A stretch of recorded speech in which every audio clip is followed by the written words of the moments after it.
जब थक जाएं तो बता दीजिएगा असुरराज, हम स्वयं उठा लेंगे इस पर्वत को।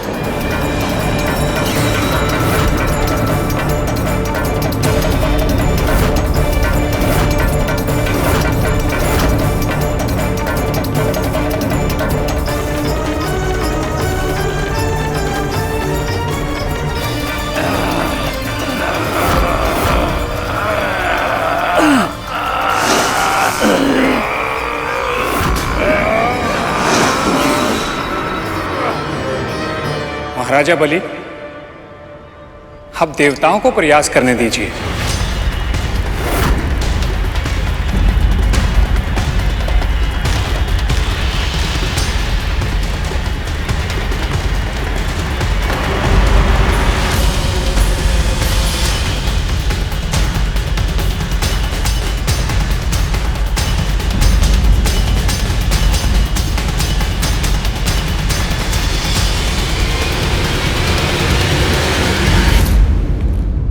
मां, आशीर्वाद दीजिए।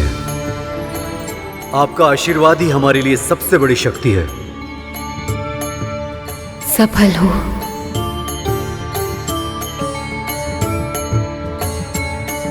आशीर्वाद दीजिए गुरुदेव। सफल रहो। नारायण नारायण।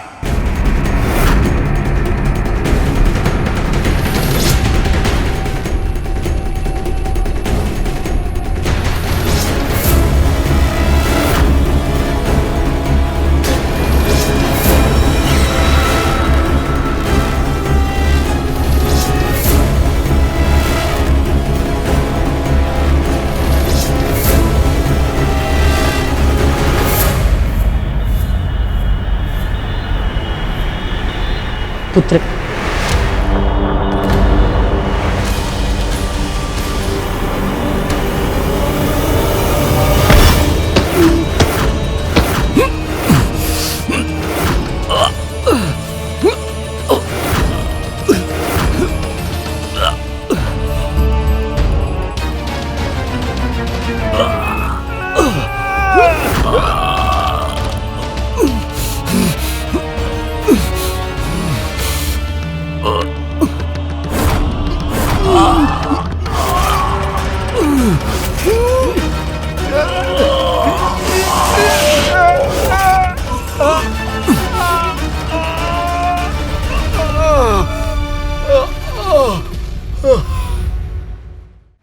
देवताओं, अपने बल का अंतिम कण भी झोंक दो।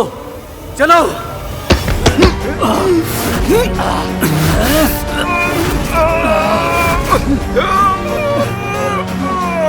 देवराज, आप सब में अतः शक्ति है, आप इसे हार नहीं मान सकते। प्रयास कीजिए और प्रयास कीजिए। ये गरुड़ हमारा समर्थन कर रहा है या हमारा उपहास कर रहा है? देवताओं, और जोर लगाओ।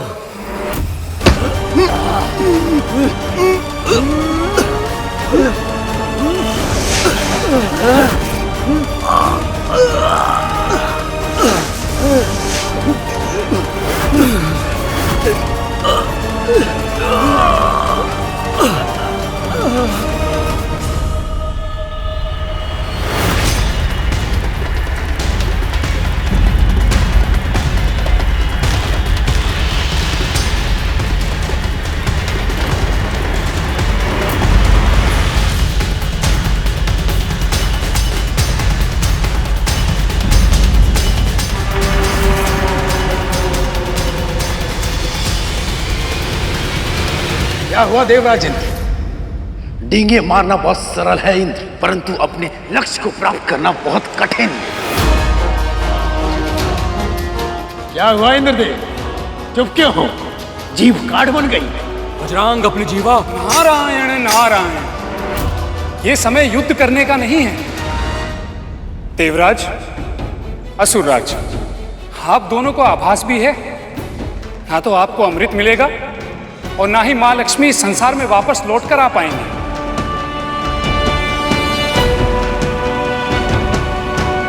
इसलिए एक दूसरे की असफलता पर प्रसन्न होने के बजाय कोई ऐसा उपाय सोचिए जिससे आप सफल हो जाएं।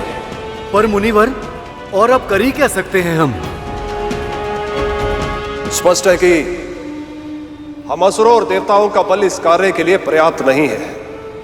क्षमा कीजिए, परंतु आप दोनों के दृष्टिकोण अनुचित है। अब ये दास बताएगा हमें कि क्या उचित है और क्या अनुचित। यहाँ कोई दास नहीं है,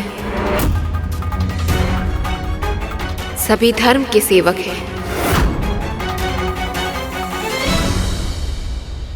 बोलो गरुड़, क्या कहना चाहते हो तुम? प्रभु विष्णु ने देवता और दानवों को एक साथ संधि करने के लिए क्यों कहा था? इसका गुण अर्थ मुझे अब स्पष्ट हो रहा है दीदी माँ।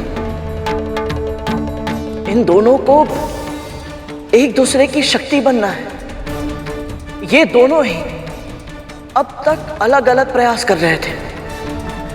यदि ये दोनों एक साथ, एक स्वर में, एक लय में चेष्टा करेंगे तो अवश्य मंदिराचल पर्वत को उठा पाएंगे।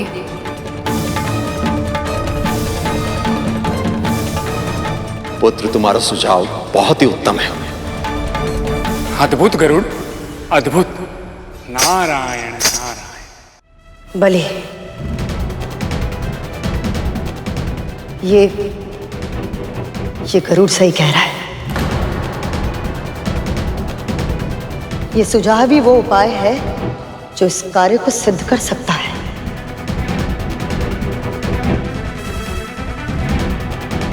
तैयार हैं असुरराज? आप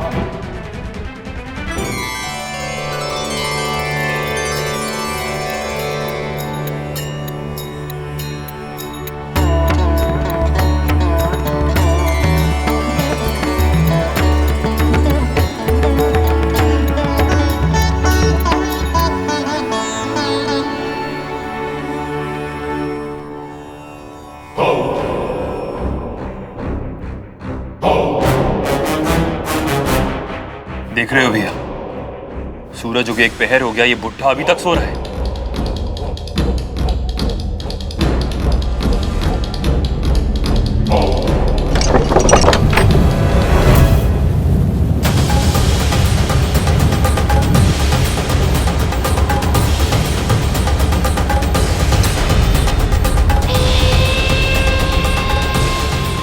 हम तो कुटिया के अंदर जा रहे थे, हम वन में कैसे आ गए?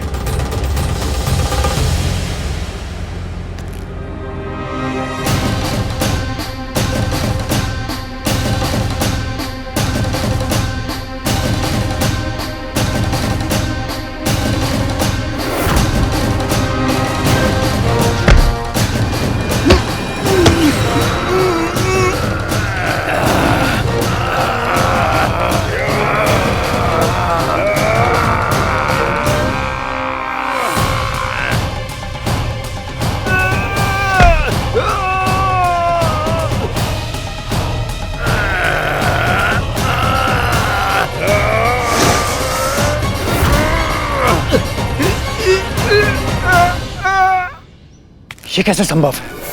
हम यहाँ कैसे पहुंच गए? भैया, ये अवश्य उस बुढ़े की माया है। माया हो या दृष्टि भ्रम, चाहे कुछ भी हो, मैं उसे इस महल से बाहर निकाल के रहूंगा।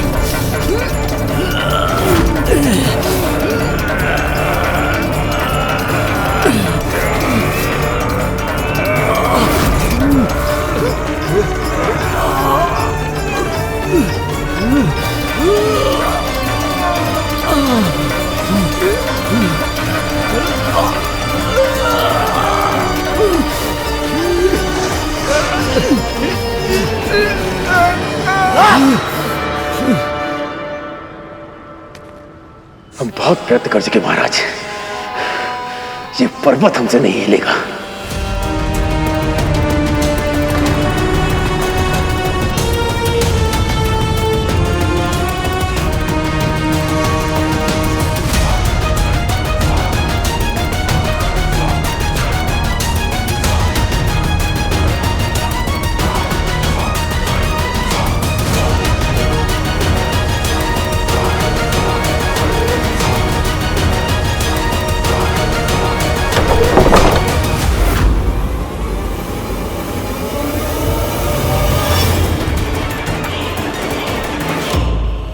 क्या हुआ?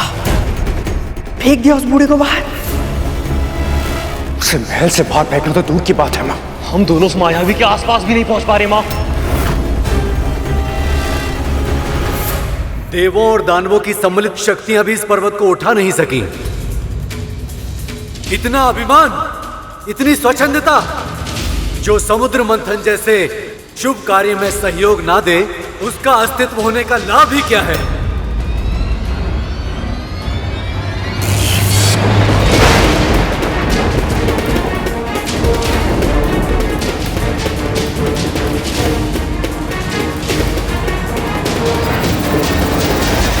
ये आप क्या कर रहे हैं देवराज? पहले तो आपने मेरे पंख काट दिए थे और अब आप मेरा अस्तित्व ही मिटा देंगे। हाँ, बिल्कुल ऐसा ही करेंगे यदि तू हमारे साथ नहीं चला तो। मैं आपके साथ चलना चाहता हूँ, इस शुभ कार्य में आपको सहयोग देना चाहता हूँ, परंतु मेरे पंख ना होने के कारण मैं अचल हो गया हूँ।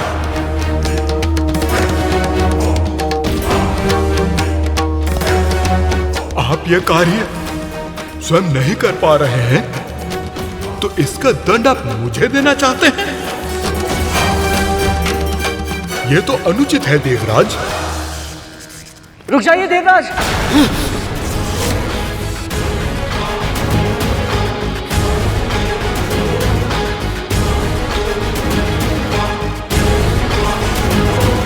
यदि आप क्रोध में आकर पर्वत को ही काट देंगे तो हमें मथनी कहां से मिलेगी? और यदि मथनी नहीं मिलेगी तो समुद्र मंथन कैसे होगा? कृपया शांत हो जाइए और इन्हें उठाने का कोई और उपाय सोचिए।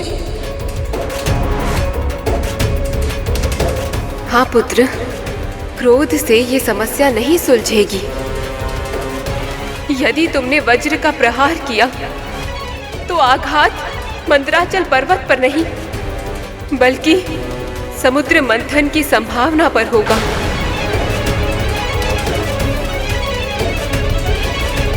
इसीलिए धैर्य का परिचय दो पुत्र।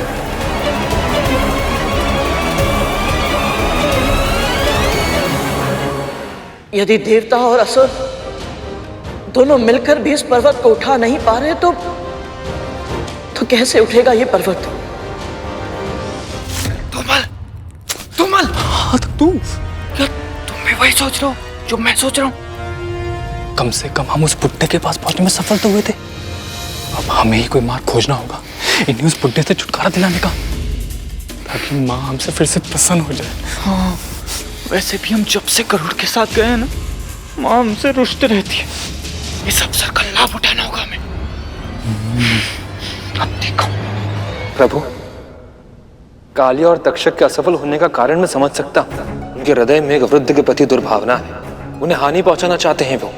परंतु देव और दानव क्यों असफल हो रहे हैं? वे दोनों तो मिलकर धर्म का ही कार्य कर रहे हैं। देव और दानव दोनों अपने अपने बल का प्रयोग कर रहे हैं और मंदराचल के बल को समझ ही नहीं पा रहे। जो उनकी दृष्टि के सामने दोनों में अहंकार अपने चरम पर, और यही अहंकार मंदराचल पर इनकी विजय के मार्ग में पर्वत बनकर खड़ा हो गया। जब तक देवों और दानवों को यह तथ्य समझ नहीं आ जाता, तब तक मंदराचल अपनी जगह से तनिक भी नहीं हिल पाएगा। तो प्रभु, इनको यह तथ्य समझाएगा कौन? आप सब ऐसे हार नहीं मान सकते। यदि आपने आशा त्याग दी तो मथनी नहीं मिलेगी, और यदि मथनी नहीं मिली तो मंथन नहीं होगा, और यदि मंथन नहीं हुआ तो प्रभु विष्णु और माता लक्ष्मी सदैव सदैव के लिए विरह की अग्नि में जलते रहेंगे। वो कभी एक नहीं हो पाएंगे।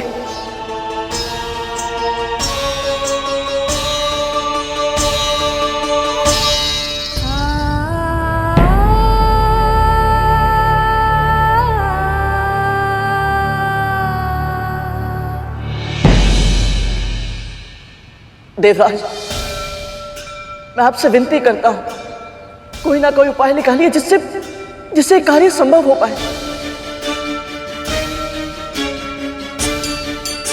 महाराज बलि, आप में केवल बल ही नहीं बल्कि मायावी शक्ति भी है। कोई मार्ग निकालिए, मैं आपसे विनती करता हूं महाराज बलि।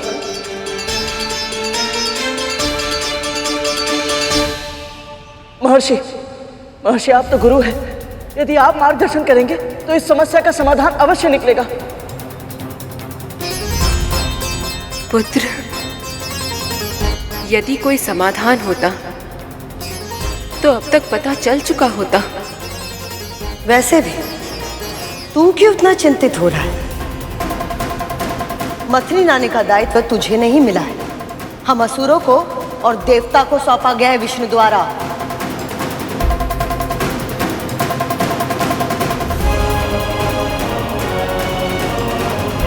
हाँ देवी माँ, आप सही कह रही हैं।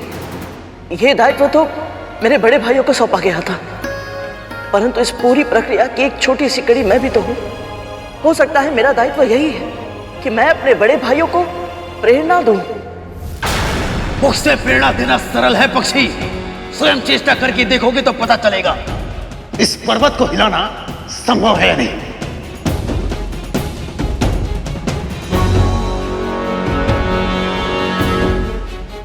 तुझ में तो एक सहस्त्र इंद्र का बल है ना, तू क्यों नहीं प्रयास करता? जा प्रयास कर। ये आप कैसी बात कर रही हैं विमाता दीदी? जो कार्य हम सब मिलकर नहीं कर पाए वो उसे अकेला कैसे कर पाएगा?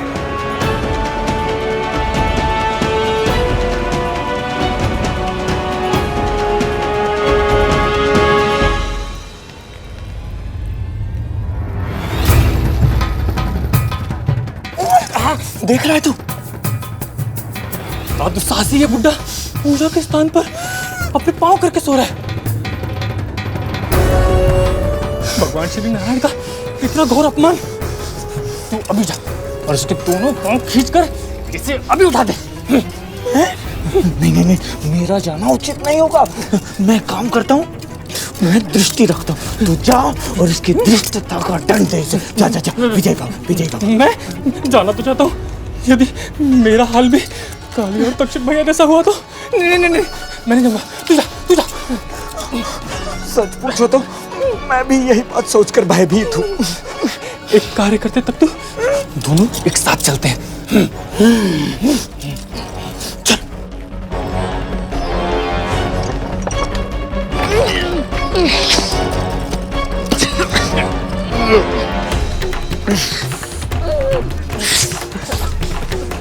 बुढ़े नारायण का अपमान करते तनिक भी संकोच नहीं होता? उनकी दिशा से पांव हटाओ अपने अभी।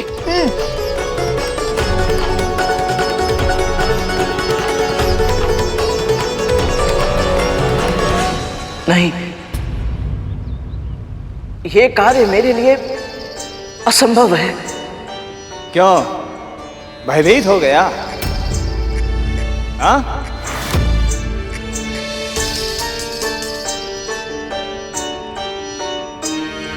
बात भय की नहीं है, परंतु सत्य से मुंह भी तो नहीं मोड़ा जा सकता। मेरी समस्त शक्ति मिलकर भी इस विशाल पर्वत के एक कण को हिला नहीं सकती। यदि मुझ में सामर्थ्य होता तो मैं प्रयास अवश्य करता, परंतु मुझे नहीं लगता कि मैं इतना शक्तिशाली हूं कि इनकी शक्ति को चुनौती दे सकूं।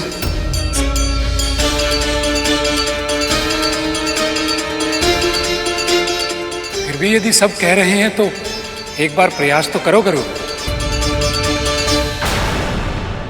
क्या पता प्रभु ने तुम्हें इसलिए भेजा हो। और वैसे भी तुम्हें ना शक्ति का अभिमान है और ना ही बल प्रदर्शन की इच्छा, और ना ही तुम्हारे पास कुछ खोने के लिए। पर भूल से भी यदि सफल हो गए प्रभु और माँ को मिलाने में सहायक बनकर, तो तुम इस संसार को पा जाओगे।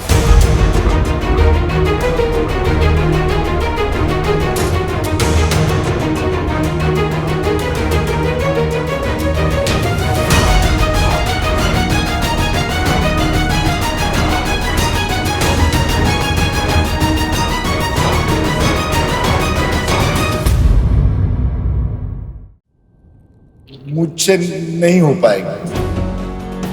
तुम्हें समस्या है तो तुम हटा। धूमल, मैं बहुत क्रोधित हो रहा हूँ।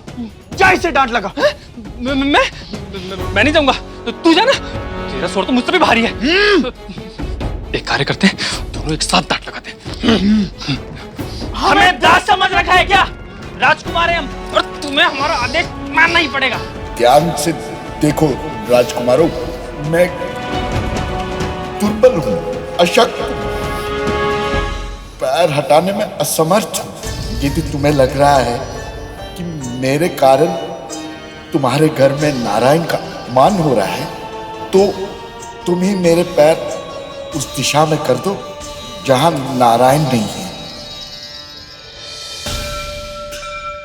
अरे आप मत सो। अरे उठो। लगता है अब हमें श्रम करना ही पड़ेगा।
हम जिस ओर भी इस बाबा के पैर रख रहे हैं, वहां ये मूर्तियां कहां से आ जा रही हैं?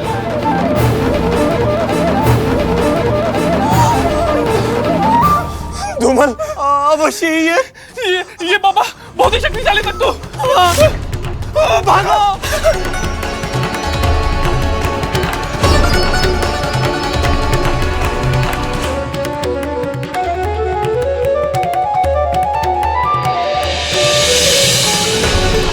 अब पहुंचेगा उस तक मेरा संदेश। इतने शक्तिशाली होने का लाभ ही क्या, जब तुम दोनों उस बूढ़े तक को बाहर नहीं निकाल पा रहे। क्या हुआ? मां, वो बूढ़ा, वो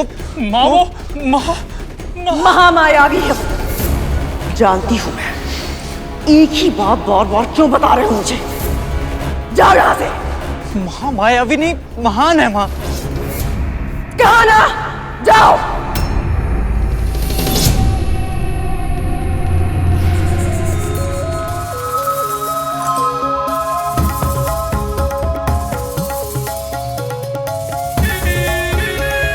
कौन है ये मायावी?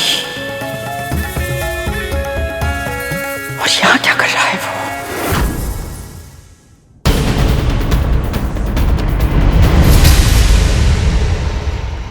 प्रभु, ये मायावी नहीं, अवश्य ही कोई दिव्य आत्मा है। इन्हें देखकर न जाने क्यों मुझे ऐसा लग रहा है जैसे ये किसी विशेष उद्देश्य से यहां आए। परंतु क्या हो सकता है इनका ये विशेष उद्देश्य? ऐसी पुण्य आत्माओं के मन में क्या है, इसका अनुमान लगाना कठिन है शेष। पर एक बात तो तय है, मंथन से जितनी हलचल क्षीर सागर में उत्पन्न होगी, उतनी ही उथल पुथल इस महल में भी होगी। मंथन तो तभी होगा जब मथनी मिलेगी, परंतु ये कैसे संभव होगा प्रभु? गरुड़ चाहे कितना भी प्रयास कर ले, अकेला पूरा पर्वत कैसे उठा पाएगा वो? यही जानने के लिए मैं भी उत्सुक हूं शेष। अब क्या करेगा गरुड़?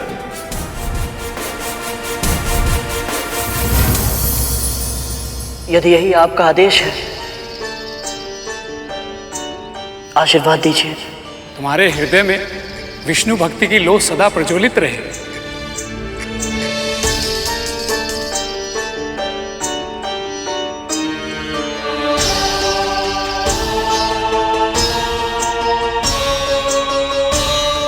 अदिति मां, दीदी मां, आशीर्वाद दीजिए। जो भी कार्य करने की मन में ठान लो, उसमें सदैव सफल हो पुत्र। सफल हो।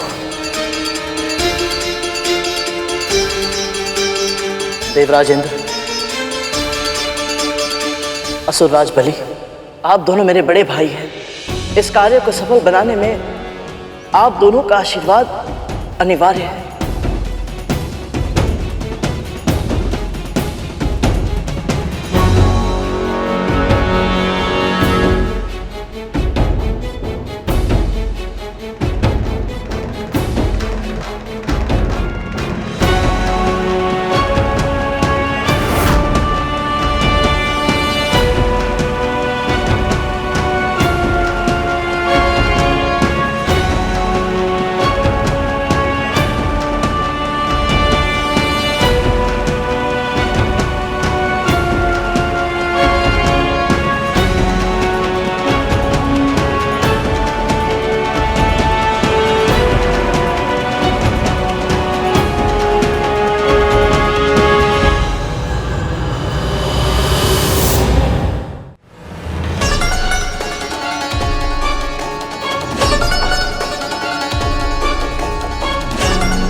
पर्वत के चारों ओर चक्कर लगाने से क्या होगा? इसका मानसिक संतुलन बिगड़ गया है क्या?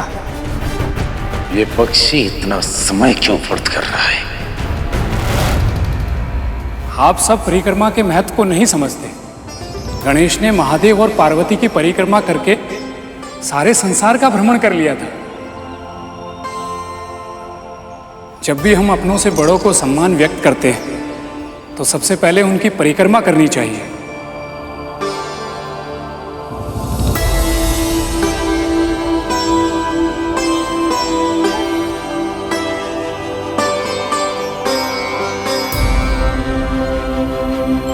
हे पर्वत श्रेष्ठ, मेरा प्रणाम स्वीकार करें। इस संसार की अनेक सभ्यताओं को अपने पालने में झुलाने वाली नदियों के स्वामी हैं आप पर उगने वाले वृक्ष, फल, फूल, वनस्पति आदि जीव जंतुओं का भरण पोषण करती है। मुझे किंचन में इतना सामर्थ्य नहीं कि मैं आपकी महानता का वर्णन कर पाऊं।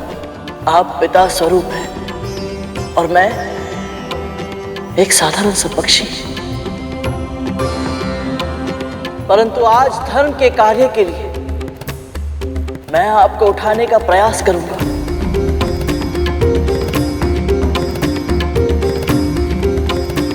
मैं आपसे निवेदन करता हूं पर्वत श्रेष्ठ, मुझे अपने उद्देश्य में सफल होने का आशीर्वाद दें।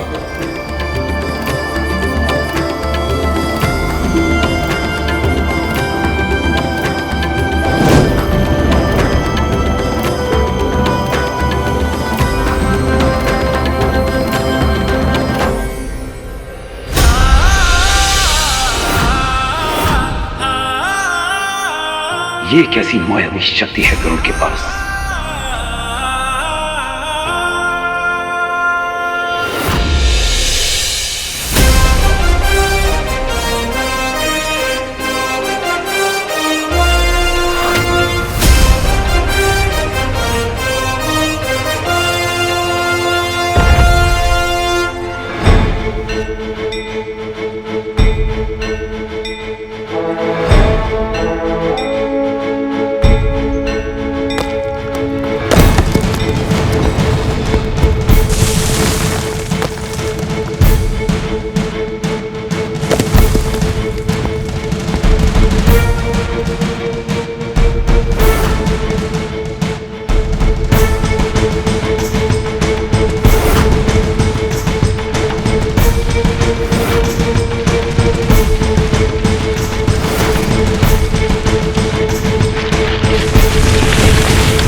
कहा था ना मैंने, असंभव है।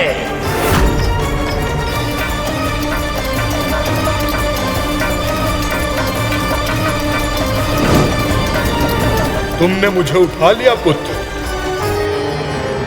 परंतु क्षीर सागर तक ले जाने का सामर्थ्य तुम में भी नहीं है।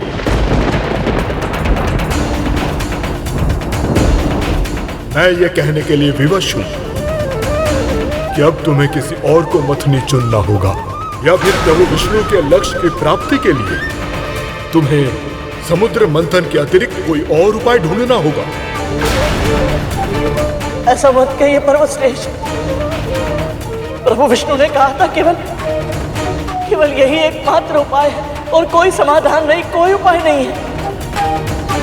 पहले से ही प्रभु विष्णु और माता लक्ष्मी वियोग का असीम दुख सह रहे, एक दूसरे से दूर है वो। मैं अपने परम पिता और माता को निराश नहीं कर सकता।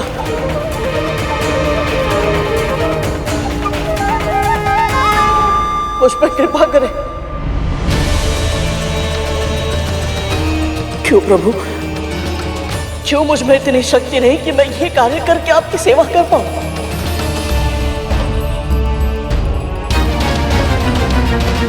माँ,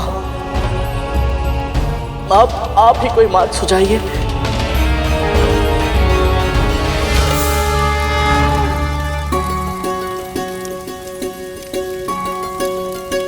माँ, आप इतना कार्य करती है, फिर भी हर समय आप में इतनी ऊर्जा कैसी रहती है? क्योंकि मैं कुछ नहीं करती, जो करते हैं नारायण स्वयं करते हैं। मेरी इच्छा शक्ति, मेरी ऊर्जा, सब कुछ उन्हीं का है गरुड़।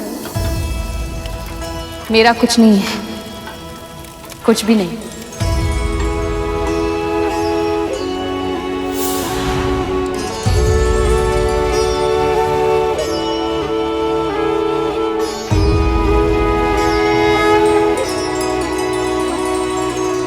आपने सही कहा था पर्वत श्रेष्ठ कि मुझ में इतना सामर्थ्य नहीं कि मैं आपको उठाकर क्षीर सागर तक ले जा पाऊं, परंतु मुझ में जो नारायण समाये हुए हैं उनमें है।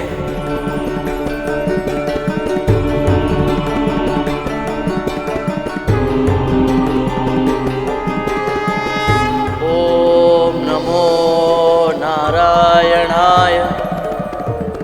ओम नमो नारायणाय।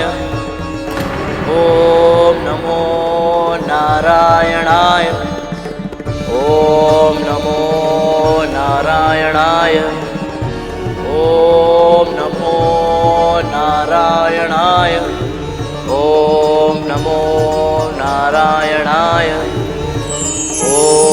नमो नारायणाय।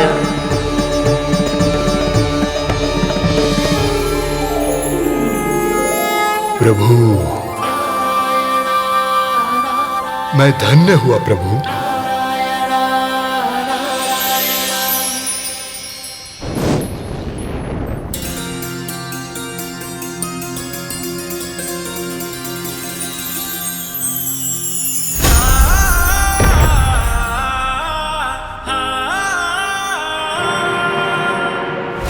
ओम नमो नारायणाय। ओम नमो नारायणाय। ओम नमो नारायणाय।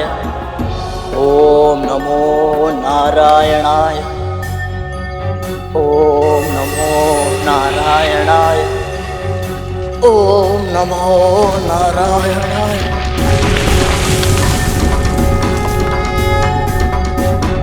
ओम नमो नारायणाय। ओम नमो नारायणाय।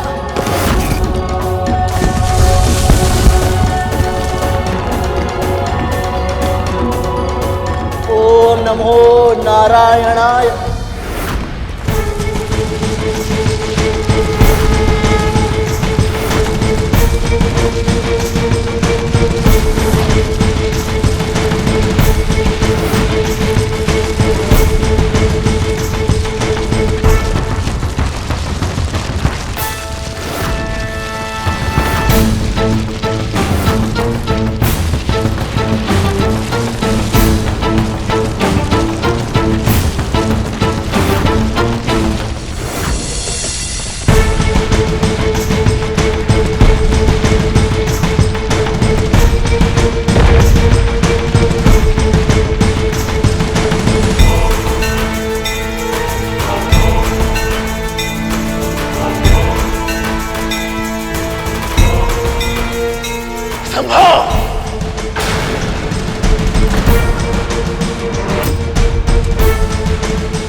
अद्भुत गरुड़, अद्भुत। पुत्र, आज तुमने ये सिद्ध कर दिया कि शारीरिक बल तो महत्वपूर्ण है ही, परंतु उससे भी अधिक महत्वपूर्ण है आत्मबल।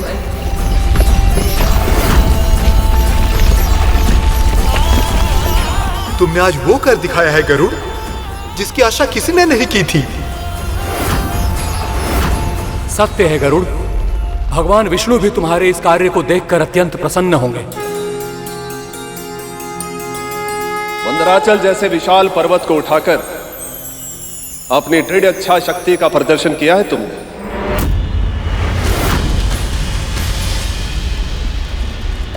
और अभी इसे क्षीर सागर तक ले जाना शेष है गरुड़।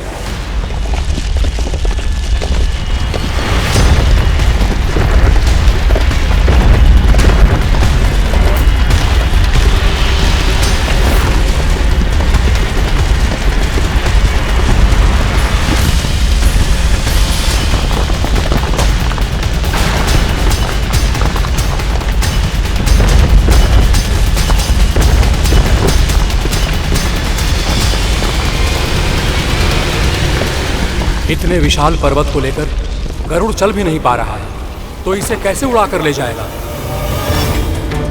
हे प्रभु, हे परमपिता, आपके आशीर्वाद से भक्ति की परीक्षा तो मैंने पार कर ली, पर यह शक्ति की परीक्षा मुझसे पार नहीं हो पाएगी प्रभु। बिना आपके सहयोग के इस पर्वत को उठाकर उड़ाना तो दूर, मैं 2 पग चल भी नहीं पाऊंगा। मेरी सहायता कीजिए नारायण, मेरी सहायता कीजिए। प्रभु, गरुड़ की प्रार्थना स्वीकार कर लीजिए। कितना बड़ा है वो पर्वत, आपके सहायता के बिना अकेले वो इतने बड़े उत्तरदायित्व को नहीं निभा पाएगा।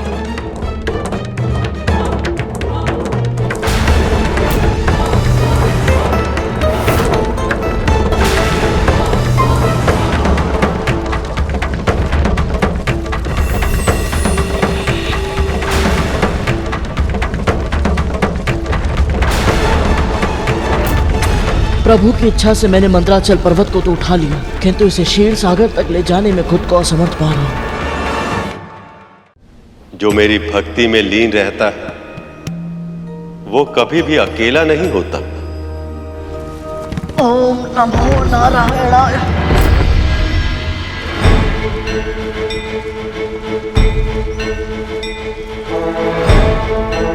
ओम नमो नारायणाय। ओम नमो नारायणाय। ओम नमो नारायणाय। ओम नमो नारायणाय। इस पक्षी ने ये विशाल पर्वत उठा तो लिया, किंतु क्षीर सागर तक नहीं पहुंच पाएगा ये।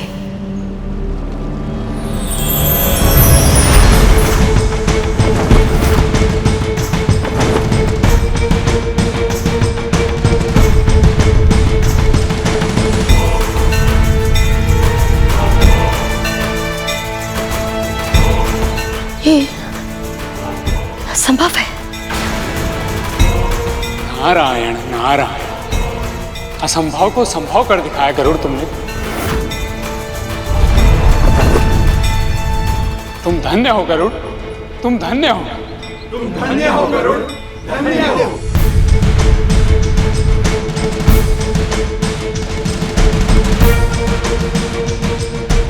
अति उत्तम, अति उत्तम पुत्र।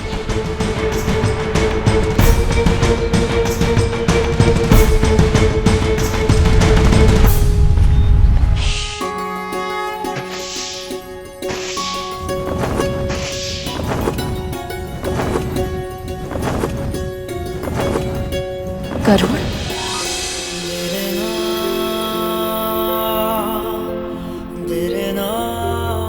आज मुझे ऐसी अद्भुत प्रसन्नता क्यों हो रही है, जैसी आज से पहले कभी नहीं हुई। क्या कारण हो सकता है इसका?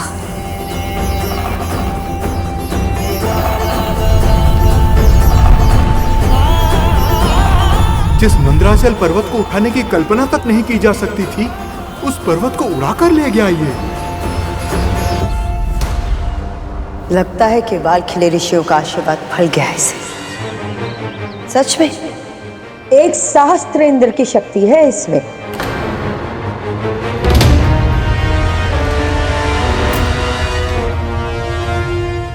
हमें शीघ्र ही क्षीर सागर पहुंचना चाहिए। मैं सहमत हूं देवराज।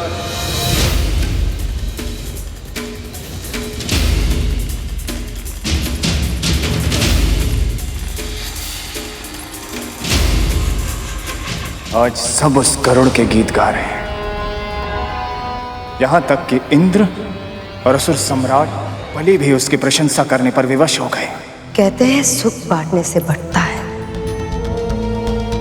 और दुख बांटने से कम होता है। आज सबकी दृष्टि में गरुड़ की प्रशंसा देखकर जो दुख हमें हो रहा है वही दुख क्यों ना हम उसके स्वामिनी के साथ भी बांटे तो कैसा रहेगा? वाह, क्या सुझाव दिया है मां। हो सकता है वो इस दास को नियंत्रित करने का कोई मार्ग दिखाए।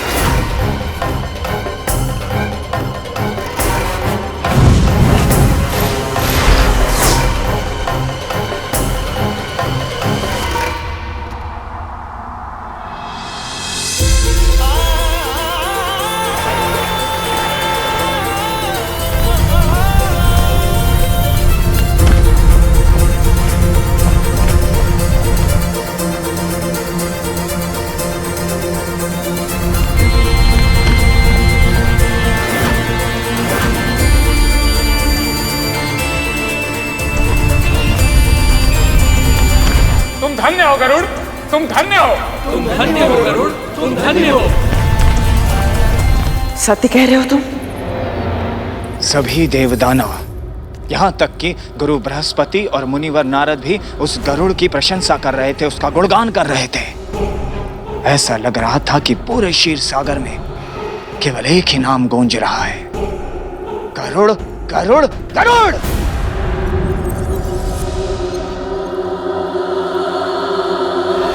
मेरे छोटे से पुत्र ने इतना विशाल मंदराचल पर्वत उठा लिया, वो भी अकेले।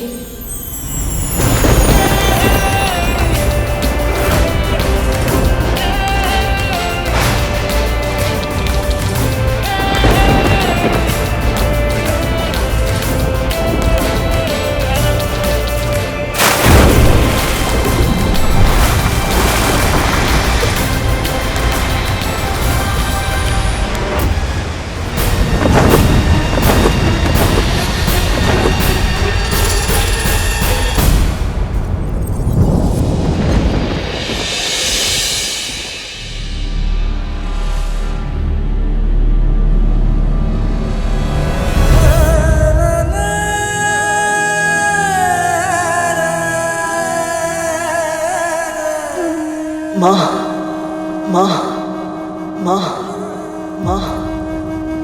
गरुड़?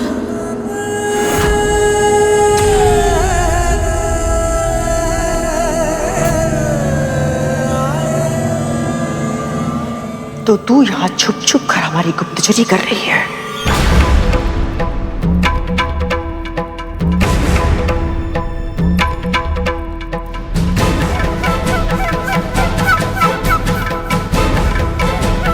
गुप्तचरी? नहीं महारानी, मैं तो आपके लिए ये कुछ फल लाई थी। बस!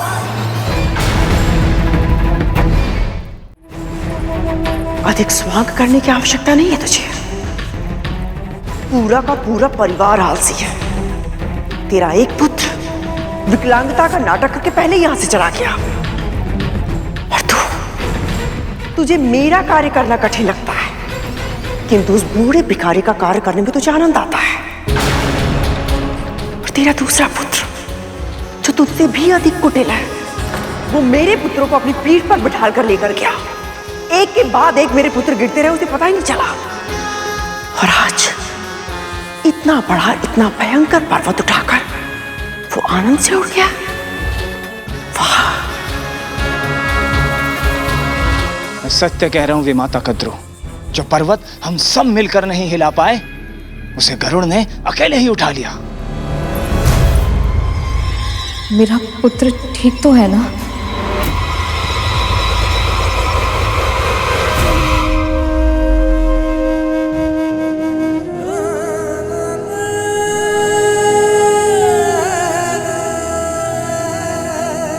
पुत्र, क्या हुआ?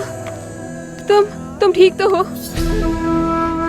पुत्र, आज तुमने बहुत ही बड़ा और महत्वपूर्ण कार्य किया है कि अब तुम्हारी महिमा युगों युगों तक गाई जाएगी।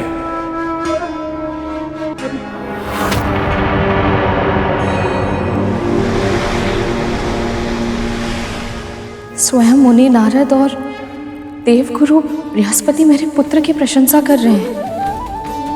मेरे लिए उससे अधिक गर्व की बात और क्या हो सकती है? ये सब मेरे प्रभु विष्णु की कृपा से ही हुआ है। मैं अभी उन्हें प्रसाद चढ़ाकर आती हूँ। रुक जाओ कालिया, मनाने दो उसे आनंद। माँ को लगा था कि आप गरुड़ को रोकने का उपाय सुझाएंगे, पर आप तो उसकी माँ के साथ उसकी सफलता का उत्सव मना रही हैं। मुझे तो लगा था कि दीदी का पुत्र दीदी की तरह बुद्धिमान होगा, किंतु तुम तो बिल्कुल मंदबुद्धि निकले। गरुड़ को रोकने का उपाय स्वयं उसकी माँ मुझे अभी भी बता कर गई है। मैं समझा नहीं विमाता। यदि ये सूचना पाकर विंता जैसी विनीत स्त्री भी गर्व से फूले नहीं समा रही है, तो सोचो गरुड़ में भी अहंकार आना स्वाभाविक है। और यदि उस गरुड़ में अहंकार आ गया तो उसका भी वैसे ही पतन हो जाएगा जैसे इंद्र और अन्य देवताओं का हुआ।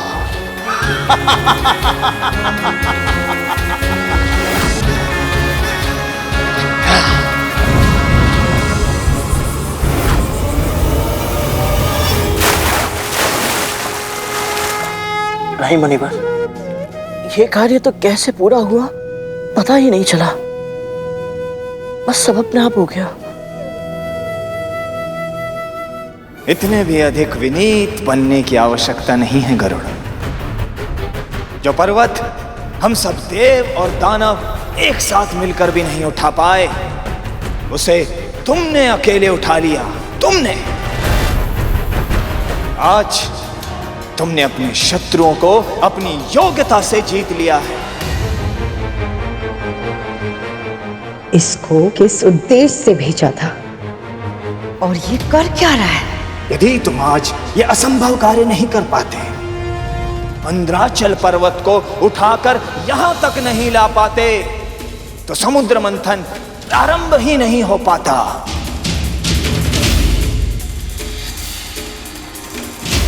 राहु तो गरुड़ को अहंकार की ओर ले जा रहा है। सत्य तो यह है गरुड़ कि इस समुद्र मंथन को संभव बनाया है तुमने, केवल तुमने।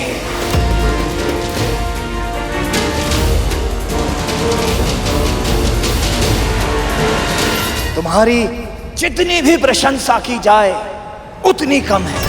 विंतानंदन गरुड़ की, विंतानंदन गरुड़ की, विंतानंदन गरुड़ की, विंतानंदन गरुड़ की, विंतानंदन गरुड़ की, विंतानंदन गरुड़ की, विंतानंदन गरुड़ की, विंतानंदन गरुड़ की, विंतानंदन गरुड़ की, विंतानंदन गरुड़ की, विंतानंदन गरुड़ की, विंतानंदन गरुड़ की।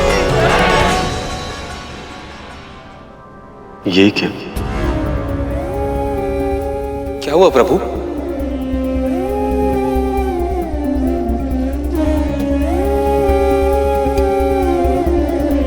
जब पुत्र पहली बार अपने पांव पर चलने का प्रयास करता है तो पिता को पहले से ही पता होता कि वो गिरने वाला है, किंतु तब भी पिता उसे रोकते नहीं, क्योंकि वह चाहते हैं कि बालक गिरकर स्वयं से फिर से खड़ा होना सीखे।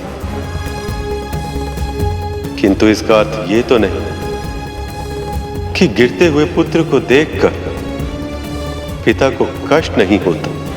आपके कहने का अर्थ क्या है प्रभु? गरुड़ की मुस्कुराहट देखो शेष।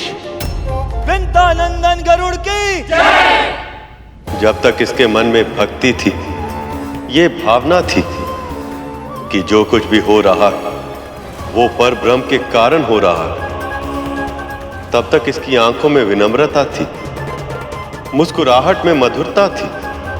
पर अब देखो, अब इसके मन में अहंकार आ गया। अहंकार वो गहरा कुआं है शेष, जिससे व्यक्ति यदि शीघ्र ना निकले तो उसका पतन निश्चित है।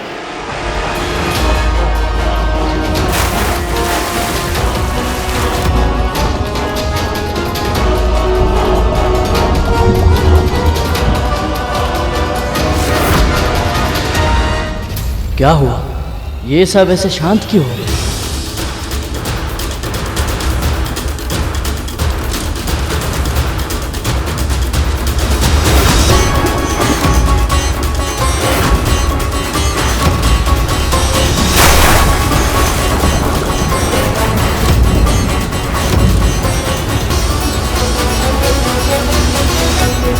क्या हो गया प्रभु? मद्रांचल पर्वत क्षीर सागर में डूब कैसे गया? कार्य आरंभ होने से पहले ही इतना बड़ा विघ्न क्यों आ गया? विघ्न तो आना ही था शेष, क्योंकि अहंकार में डूबे देव और दानवों से एक बहुत बड़ी भूल हो गई। नारद भी मेरी व्यथा के कारण चिंतित थे, उन्हें भी ध्यान नहीं रहा और अनर्थ हो गया। कैसा अनर्थ प्रभु? ऐसी कौन सी भूल हो गई जिसका किसी को भी ध्यान नहीं रहा? बताइए मुनिवर, हमसे ऐसी कौन सी भूल हो गई? उस भूल को सुधारने के लिए जो आवश्यक होगा मैं करूंगा। किसी भी अनुष्ठान को करने से पहले प्रभु श्री गणेश का ध्यान अवश्य करना चाहिए करूं। उनकी प्रार्थना किए बिना यदि कोई भी कार्य प्रारंभ किया जाए तो विघ्न आना तो निश्चित है।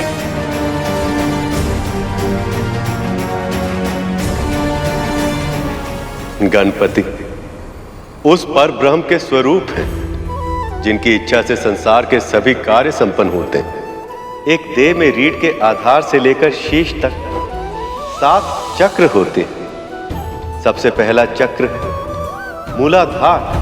जब तक मूलाधार चक्र नहीं खुलता, ना तो कुंडलिनी जागृत हो सकती है और ना ही अन्य चक्र खुल सकते हैं।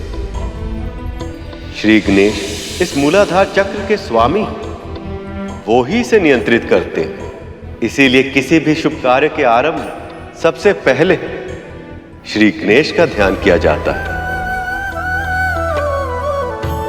शेष, जब तक वो देवों और दानवों को अपना आशीर्वाद नहीं दे देते, इस समस्या का समाधान संभव नहीं है।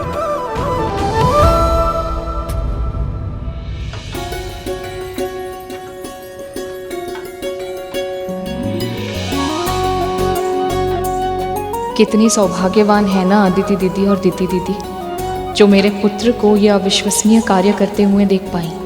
यदि किसी तरह मैं भी इस अद्भुत घटना की साक्षी बन पाती तो।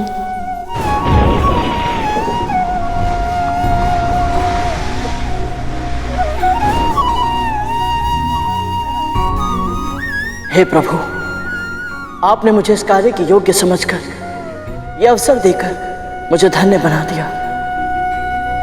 धन्यवाद प्रभु।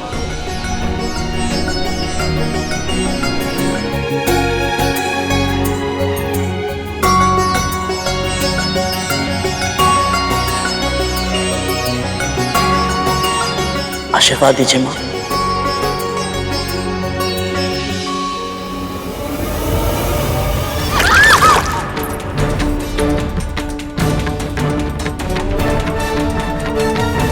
यदि मां को पता चला कि इस भूल के कारण इतना शुभ, इतना आवश्यक अनुष्ठान पूरा नहीं हो पाया, परम पिता और माता लक्ष्मी का मिलन नहीं हो पाया, तो उन्हें कितना कष्ट होगा। वायु, अग्नि, तुम दोनों का साहस भी कैसे हुआ सेनापति वज्रांग से तर्क वितर्क करने का? क्यों? वायु ने क्या असत्य कहा? क्या तुम असुरों के लिए गणपति पूजनीय नहीं है? परंतु उन्हें निमंत्रित करने का, उनका पूजा करने का प्रमुख दायित्व तो तुम देवताओं का था, हमारा नहीं, जिसे तुमने नहीं निभाया। शांत हो जाओ।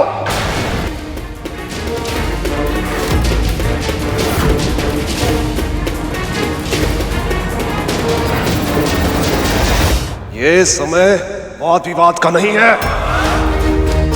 हमें उनका ध्यान करके उनका आह्वान करना होगा और उसके पश्चात उनसे क्षमा मांगनी होगी। तो फिर ऐसा ही होगा देवी अदिति। आप सब पूजन की तैयारी कीजिए। नारायण नारायण।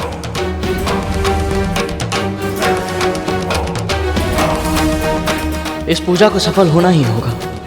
किसी भी मूल्य पर प्रभु गणेश को मनाना ही होगा हमें।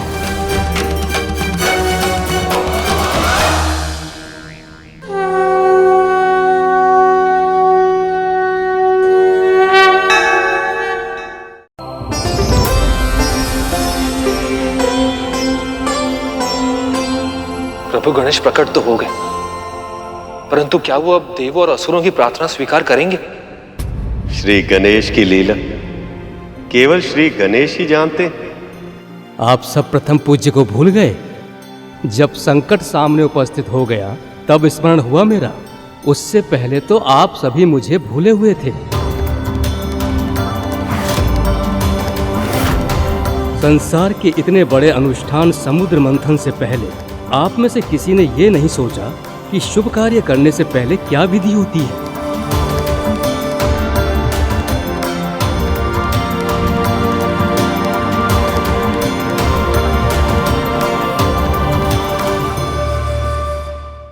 क्षमा कर दीजिए हमें, हमसे बहुत बड़ी भूल हो गई।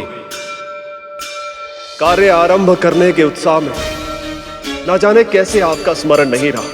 उत्साह और कार्य में ऐसे लीन हुए कि धर्म भूल गए। क्षमा कर दीजिए प्रभु, अपने भक्तों पर दया कीजिए। अब भूल हुई है तो दंड भी मिलेगा।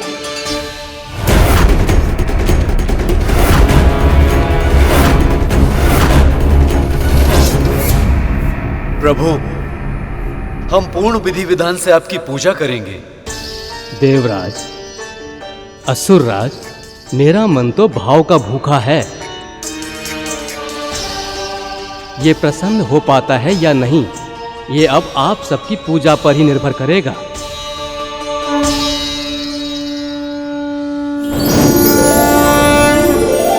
अद्भुत मां, क्या उपाय ढूंढा है आपने? एक और गरुड़ का अहंकार उसको पतन के गर्त में ढकेल देगा, और दूसरी ओर वो बुढ़ा और उसका क्रोध छोटी माँ के जीवन में कष्टों की आंधी ले आएंगे। वाह माँ, आपकी बुद्धिमत्ता पे गर्व है हमें। कभी कभी मुझे तुम दोनों की मूर्खता पर तरस आता है। आप ऐसा क्यों बोल रही हैं माँ? क्षीर सागर के मंथन जैसा अवसर कभी कभी आता है जीवन में।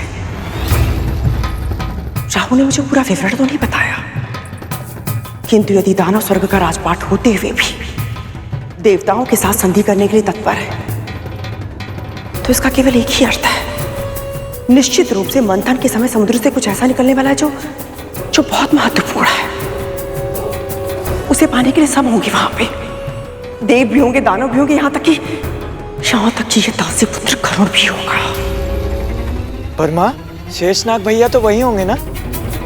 नारायण के अतिरिक्त उसे कुछ नहीं चाहिए, और अब तो उसकी मित्रता भी हो गई है उस गरुड़ के साथ। तुम दोनों का साथ देने के लिए वो गरुड़ का अहित कभी नहीं करेगा। इसलिए आप उस गरुड़ को रोकने के लिए और मेरे पुत्रों को अधिकार दिलाने के लिए मुझे ही कोई ना कोई उपाय सोचना होगा।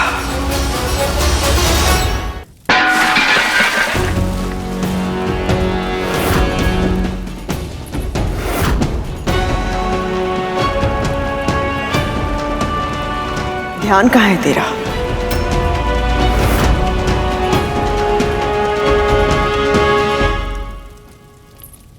मैं तो भूल ही गई थी कि तेरा पूरा ध्यान अपने पुत्र और उस बूढ़े पर होगा। ये तो होना ही था। अब स्वच्छ कर इसे। ऐसे देख क्या रही है? तेरी भूल को सुधारने के लिए मुझे किसी और दासी को बुलाना होगा क्या?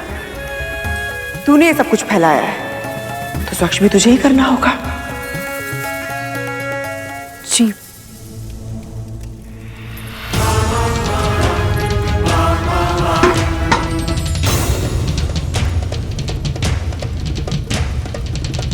अरे क्या रह गई? तुमने बात तो सुन। रुक। कहां जा रही है? तू यहां से तब तक नहीं जाएगी जब तक रसोई घर पहले की तरह स्वच्छ नहीं हो जाता। कदम भी मत हिलाना यहां से। पहले मेरा कार्य होगा, उसके बाद जिसकी जितनी सेवा करनी है कर लेना जाके।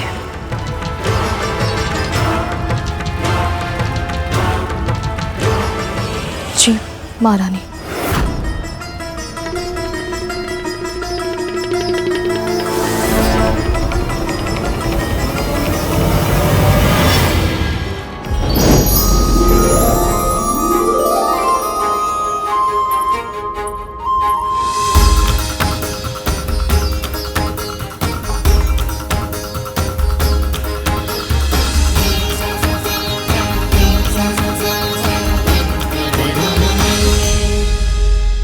प्रभु गणेश को सभी कुछ ना कुछ दे रहे हैं, पर मैं क्या अर्पित करूं? मेरे पास तो कुछ भी नहीं है।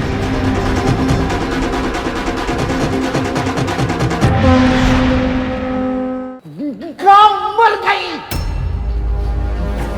इससे अच्छा तो मुझे जंगल में ही छोड़ देती मरने के लिए। गांव मर गई थी। भूख और प्यास से मैं कितना व्याकुल हो रहा हूं, लेकिन मुझ पर तेरा ध्यान ही नहीं है। क्षमा कीजिएगा बाबा, थोड़ी देर हो गई मुझे। आप लीजिए, प्रसाद ग्रहण कीजिए। तेरा प्रसाद तू खा, मुझे तो कुछ और। मैं प्रसाद का अनादर नहीं होने दूंगी बाबा।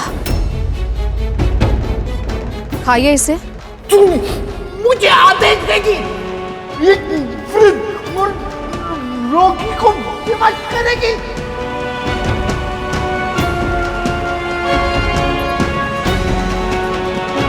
मैं आपका आदर करती हूँ बाबा, पर यह प्रसाद मेरे प्रभु मेरे आराध्य विष्णु का है और वो मेरे लिए सबसे बड़े सबसे महान है। इसलिए इस प्रसाद को तो आपको ग्रहण करना ही पड़ेगा। मेरी कुटिया में मेरे प्रभु के प्रसाद का अनादर नहीं होगा बाबा, और आप इस प्रसाद की महिमा को नहीं जानते। हो सकता है इसे खाने के बाद आपका रोग ठीक हो जाए। न मुझे तेरे प्रभु पे विश्वास है, न उसके प्रसाद पे। आपको विश्वास करने की आवश्यकता नहीं है बाबा, मेरा विश्वास ही हम दोनों के लिए पर्याप्त है। एक बार इसे खाइए तो सही, शीघ्र ही आपके कष्ट। देख, मेरे हाथों को देख, मेरे गांव में से पल टपक रहा है। मुझे प्रसाद की नहीं, औषधि की आवश्यकता है। कौन सी औषधि बाबा, मुझे बताइए, मैं ले आती हूँ।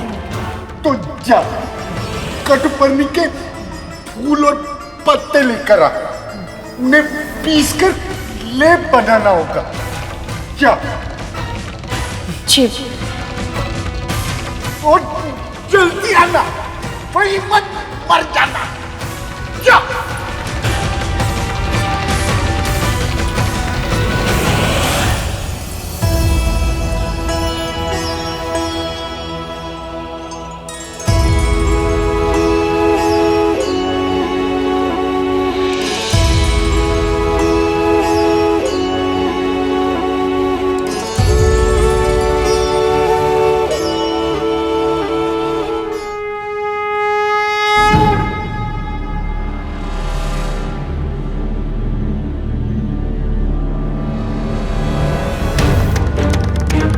क्या हुआ प्रभु, हमारी पूजा में कोई कमी रह गई क्या? मेरी सबसे प्रिय वस्तु तो आप सबने अर्पित ही नहीं की।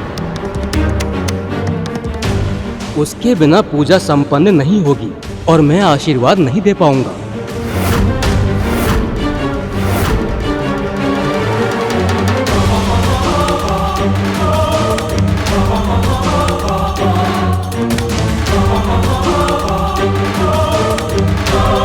ऐसी कौन सी वस्तु हो सकती है जो प्रभु गणेश को इतनी प्रिय है और फिर भी इन्हें अभी तक अर्पित नहीं की गई?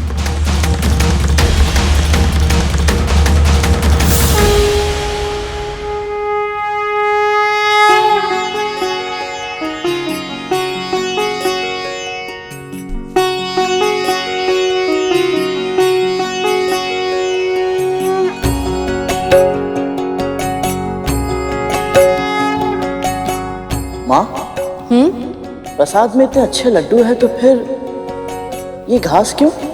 क्योंकि ये कोई साधारण घास नहीं है गरुड़, ये दुर्वा है, प्रभु गणपति को सबसे अधिक प्रिय है।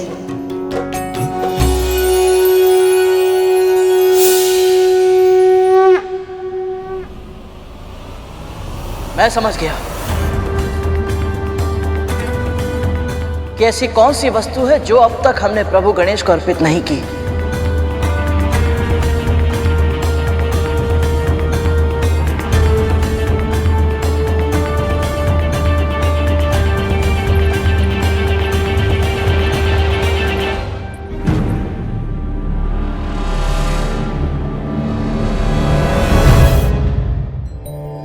तो आपने प्रसाद ग्रहण कर ही लिया।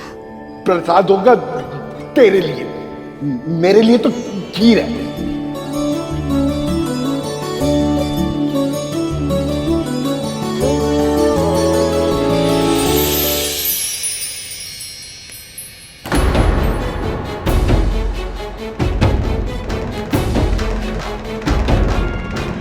जल्दी जल्दी लेप बना।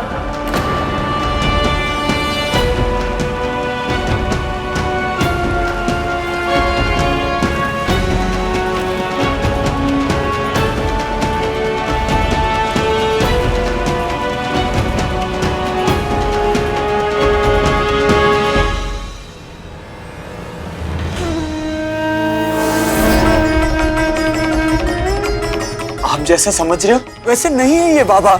हम ये बाबा जो भी कहता है और जो भी करता है उसके पीछे कोई ना कोई उद्देश्य होता है। तुम चुप हो जाओ तुम, कितनी बात करते हो? तक्षकालिया, तुम दोनों को विंता पर पैनी दृष्टि रखनी होगी। इसके पल पल की सोचना चाहिए मुझे। जी मां।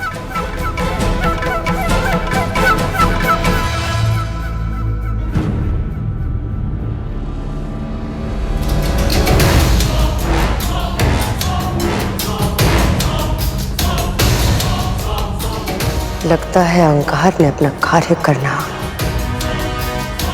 आरंभ कर दिया है। इसे क्या लगता है माँ, जो गणेश इतनी सारी वस्तुओं से प्रसन्न नहीं हुए, वो इस साधारण सी घास से प्रसन्न हो जाए?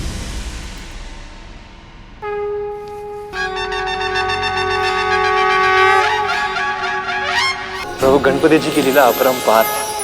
तरह तरह की वस्तुएं उन्हें प्रसाद में चढ़ाई गई, पर वे उनसे प्रसन्न नहीं हुए और साधारण दुर्वा से प्रसन्न हो गए। भगवान सदैव साधारण वस्तु से ही प्रसन्न होते हैं शेष, क्योंकि उनके लिए वस्तु से अधिक मूल्य उसे अर्पित करने वालों की भावनाओं का होता। ऋषि मुनियों ने यह ज्ञान सामान्य जनमानस के हित के लिए दिया, ताकि किसी को यह भ्रम ना हो कि भगवान को प्रसन्न करने के लिए अधिक धन धान्य की आवश्यकता होती है। मैं कंदली के एक फल से भाव विभोर हो जाता हूं। लक्ष्मी पुष्प पाके खिल उठती, महादेव शिव बेल पत्र से आनंद पा जाते हैं, देवी पार्वती केवल सिंदूर से प्रसन्न हो जाती हैं। उसी प्रकार गणपति के हृदय में स्थान पाने के लिए केवल दुर्वा घास ही पर्याप्त है। अद्भुत प्रभु, भगवान की भक्ति पर केवल धनवानों का ही पहरा ना हो, निर्धन भी बिना किसी भेदभाव के अपने आराध्य से आशीर्वाद पा सके, इसका कितना सुंदर प्रबंध किया है ऋषि मुनियों ने। इनके ज्ञान को और भगवान की साध्यता को कोटि कोटि प्रणाम। पूजा संपन्न हुई, मेरा मन प्रसन्न हुआ। अब बताइए, क्या इच्छा है आप सबकी? प्रभु, आप तो सब कुछ जानते हैं। कितने कष्टों के बाद क्षीर सागर को मथने के लिए मथनी यहां तक आ पाई थी, पर पता नहीं कैसे वो मथनी समुद्र में डूब गई। प्रभु, बस यही आशीष चाहिए आपसे। मथनी को ऊपर लाना कैसे संभव होगा, ये बता दीजिए प्रभु, ताकि मंथन शीघ्र आरंभ हो सके। क्षीर सागर का मंथन विचारों के मंथन की तरह होता है। जैसे विचारों को मथने के लिए पहले मस्तिष्क को स्थिर करने की आवश्यकता होती है, वैसे ही क्षीर सागर को मथने के लिए पहले इस मथनी को स्थिर करना होगा।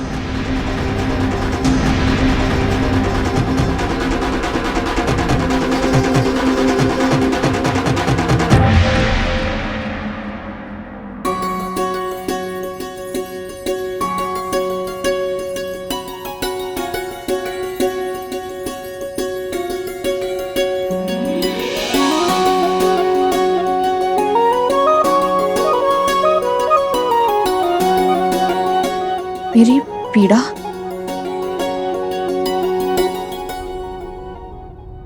अद्भुत बाबा, आपका ये लेप बहुत लाभदायक है। मेरे सारे छाले ठीक हो गए। इतना ही लाभदायक लेप होता तो मेरे काम ठीक क्यों नहीं हुए? क्योंकि मुझे परमपिता विष्णु पर पूरा विश्वास है और आपको नहीं। हमारा विश्वास, हमारी भक्ति ही प्रभु को हमारा हित करने के लिए प्रेरित करती है बाबा। इसलिए मेरे सारे कष्ट दूर हो गए और आपके नहीं हो पाए। पर कोई बात नहीं, मैं आपके लिए प्रार्थना करूंगी ना।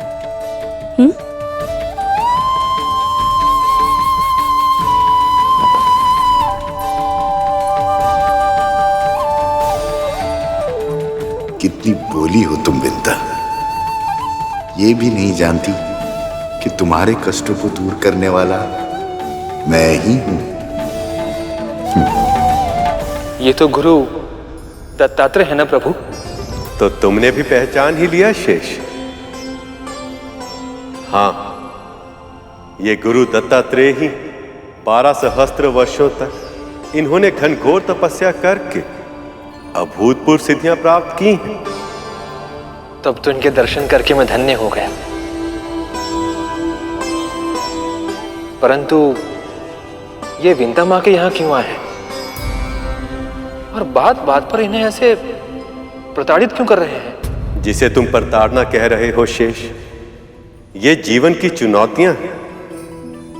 सिद्ध गुरु समय समय पर साधारण जनों को ये चुनौतियां देते हैं ताकि उनकी भक्ति की परीक्षा हो सके और कष्टों की अग्नि सहकर उनकी भक्ति और भी दृढ़ हो सके। मुझे पूर्ण विश्वास है शेष, यदि देवी विंता इस परीक्षा में सफल हुई तो गुरु दत्तात्रेय के आशीर्वाद से न केवल उनके जीवन के कष्ट समाप्त होंगे, बल्कि उनके दोनों पुत्रों अरुण और गरुड़ के जीवन में भी सुख की वर्षा होगी। प्रभु, आपकी कृपा से विंता माँ को इनका आशीर्वाद प्राप्त होना आरंभ हो गया है। फिर कैसे प्रभु? तुम मथनी तो ले आए गरुड़, पर यह भूल गए कि इस मथनी के नीचे भी कुछ होना चाहिए जो स्थिर हो, ठोस हो, जो इसका भार भी सह ले और इससे घूमने में सहायता भी कर पाए। प्रभु, ऐसी वस्तु कहाँ मिलेगी जो इसे स्थिर रखते हुए भी घूमने में सहायता कर पाए?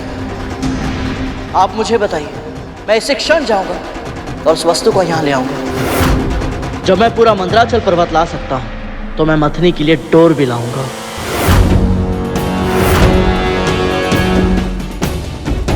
प्रभु, गणेश जी ने बताया था कि विचारों का मंथन भी क्षीर सागर के मंथन जैसा ही होता है। फिर भी ये इतना विचार नहीं कर पा रहे हैं कि इनके अहंकार से मंदराचल पर्वत तो क्या, ये अपने अस्तित्व को भी नहीं उभरने देंगे। और सबसे दुखद तो यह है प्रभु कि अहंकार के चक्रव्यूह में गरुड़ भी डूबता जा रहा है। ये अनर्थ हो रहा है प्रभु, अपनी कृपा दृष्टि कीजिए इन पर।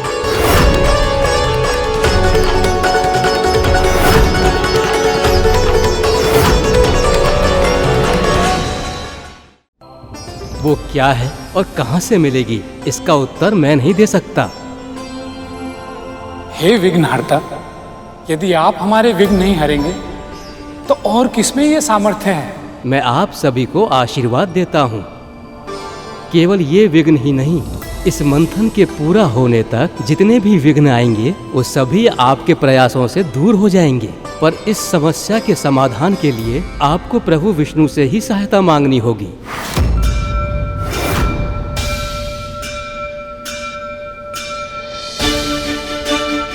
आप सबका कल्याण हो।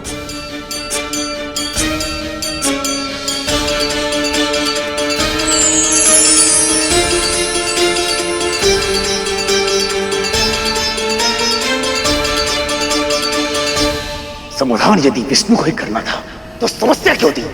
तुम तो ऐसे कह रहे हो बजरंग जैसे उन्होंने ये जानबूझकर किया है। जितनी शीघ्रता तुम अमृत पाने की है उससे कहीं अधिक आतुरता प्रभु विष्णु को माता लक्ष्मी से मिलने की है। गरुड़ सही कह रहा है बजरंग। इस समय तर्क वितर्क में उलझने के स्थान पर हमें प्रभु विष्णु का ध्यान करना चाहिए। हम असुरों के आराध्य महादेव शिवशंकर हैं और ये सब जानते हैं। सत्य तो ये है असुरराज कि ये पक्षपात आप असुर लोग करते हैं। हमारे लिए तो महादेव भी उतने ही वंदनीय हैं जितने की प्रभु विष्णु। शिवाय विष्णु रूपाय शिव रूपाय विष्णवे शिवस्त हृदयम विष्णु विष्णोश्च हृदयम शिव। शिव और विष्णु स्वयं एक दूसरे के लिए वंदनीय हैं। तो फिर विलंब किस बात का? हम सभी मिलकर प्रभु विष्णु का ध्यान करते हैं। शांताकारं भुजगशयनं पद्मनाभं सुरेशं विश्वधारं गगनसदृशं मेघवर्णशुभांगं लक्ष्मीकान्तं कमलनयनं योगिभिर्दयागमयं वन्दे विष्णु भवभयहरं सर्वलोकैकनाथम्।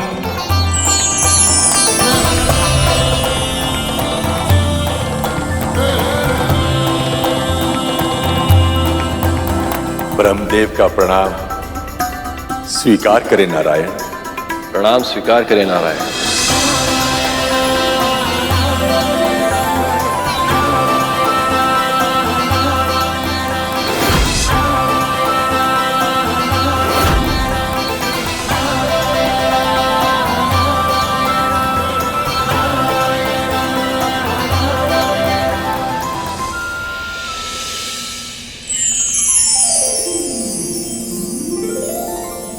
महादेव, ब्रह्मदेव, आप दोनों को मेरा प्रणाम।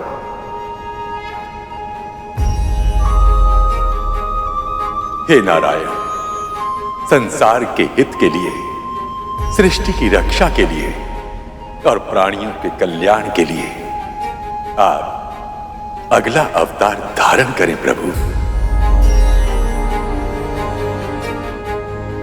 प्रभु का अगला अवतार?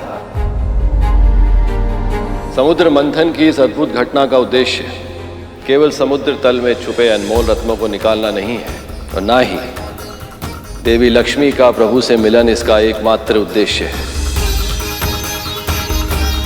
इसका लक्ष्य तो कहीं अधिक विशाल है, कहीं अधिक महत्वपूर्ण है, क्योंकि वो लक्ष्य है पवित्र आत्माओं की रक्षा करना, दुष्ट आत्माओं का संहार करना, अधर्म का विनाश करना और धर्म को सशक्त कर उसकी फिर से स्थापना करना। और जब जब ऐसी आवश्यकता उत्पन्न होती है प्रभु विष्णु स्वयं अवतार लेते हैं।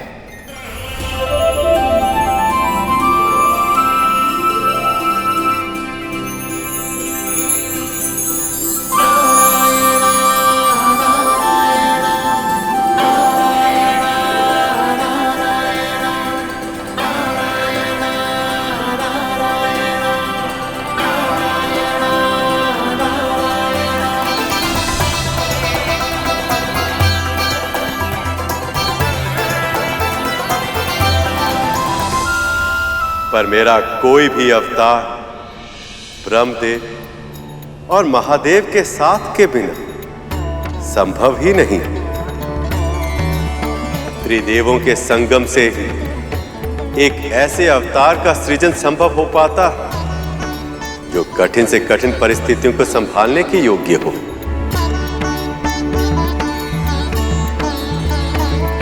प्रभु, मैं अब और प्रतीक्षा नहीं कर पा रहा, कृपा करके बताइए ना, क्या होगा आपका अगला अवतार?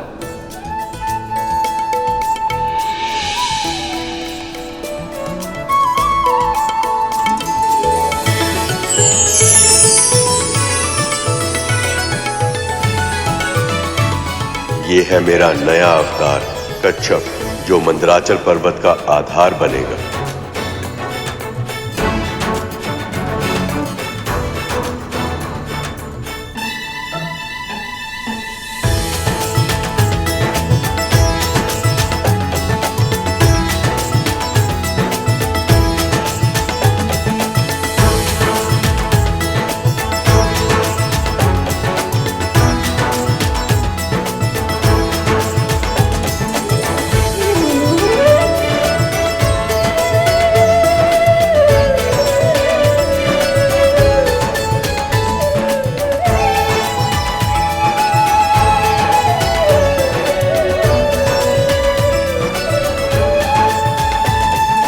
ये छोटा सा कश्यप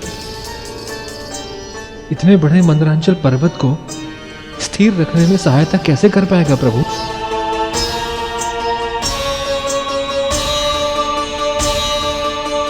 मैं तुझे कितना डांटता हूं, कितना फटकारता हूं, किंतु फिर भी तू मेरे समीप ही बैठा रहता है। तू मेरा परम मित्र है। इस संसार में तेरे सिवाय कोई और है क्या जो मनुष्य का साथ दे? वेद। क्या कहा तूने?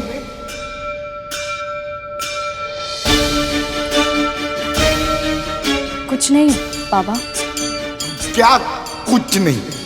मुझसे शब्द निकला तो कुछ सोच के ही निकला ना। फिर से बोल जो बोला। बाबा मैं अधिक तो नहीं जानती, पर मुझे लगता है यदि कोई वेदों को एक बार पढ़ ले तो चारों वेद और उनमें समाया ज्ञान कभी भी हम मनुष्यों का साथ नहीं छोड़ता। इस श्वान की तरह वेदों की वाणी भी अच्छे और बुरे समय में हमारे साथ रहती है। जब हम किसी संकट में फंस जाएं, तो उसे सुलझाने में हमारी सहायता करती है, हमारी रक्षा करती है। हम भले ही उसे भूल जाएं, पर वो हमें कभी नहीं भूलती बाबा।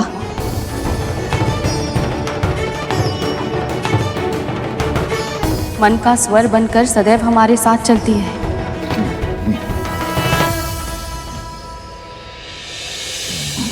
अब मुझे टुकड़ टुकड़ देखती रहेगी या कुछ खिलाएगी भी?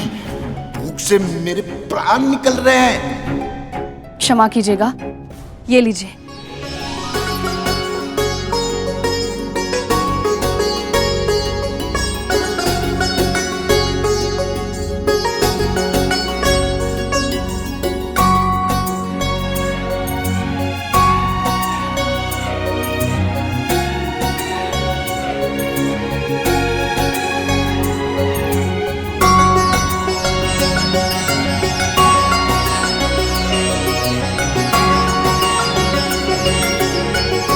बाबा आपका स्वास्थ्य ठीक है ना? क्यों? मुझे क्या होगा? आज आपने ना कोई तर्क वितर्क किया, ना मेरी बात को काटा, ना मुझे डांटा, और ये फल और दूध भी बिना क्रोधित हुए स्वीकार कर लिए और उसे खा भी लिए। जब ऋतुएं बदलती रहती है, सागर में जवार बांटा और प्रकृति में दिन रात नित्य नियम से बदलते रहते हैं, तो मैं एक समान कैसे रह सकता हूं? वैसे भी आज मुझे बड़ा सुखद आभास हो रहा है। मुझे भी बाबा ऐसा लग रहा है केवल ये कुटिया ही नहीं, पूरा वातावरण किसी दिव्य शुभ ऊर्जा से भर गया है। सारे संकट समाप्त होने वाले हैं, हर दुख दूर होने वाला है।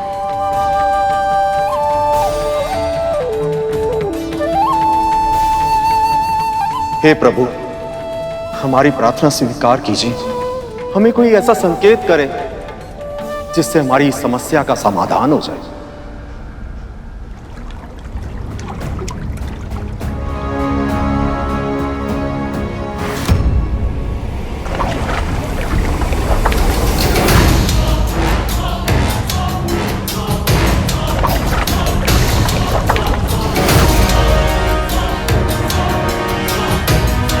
लीजिए देवगुरु, आपके प्रभु ने आपकी पुकार सुन ली, भेज दी सहायता। ये सहायता भेजी है या उपहास किया है?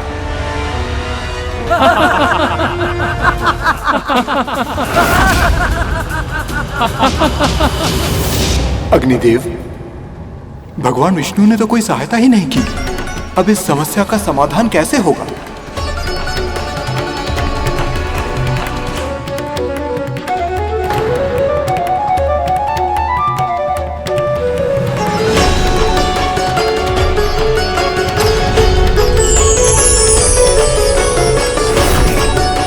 गुरुदेव, हमने सहायता मांगी और प्रभु स्वयं आ गए।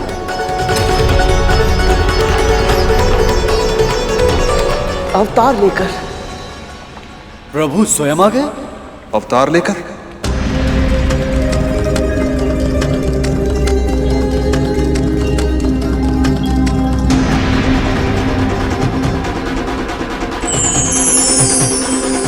गरुड़ सत्य कह रहा है। ये कोई साधारण कच्छप नहीं है, स्वयं प्रभु नारायण के अवतार हैं।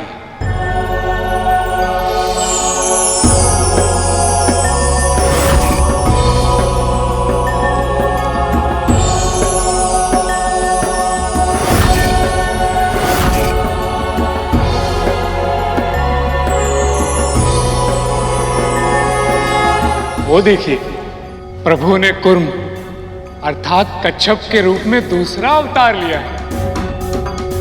कूर्मा अवतार लिया है प्रभु ने।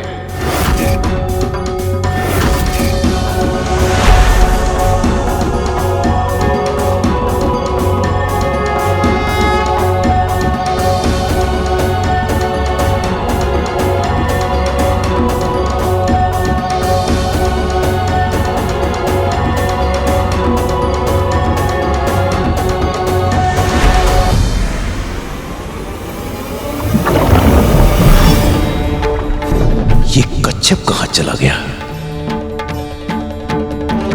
ये क्या लीला है प्रभु की?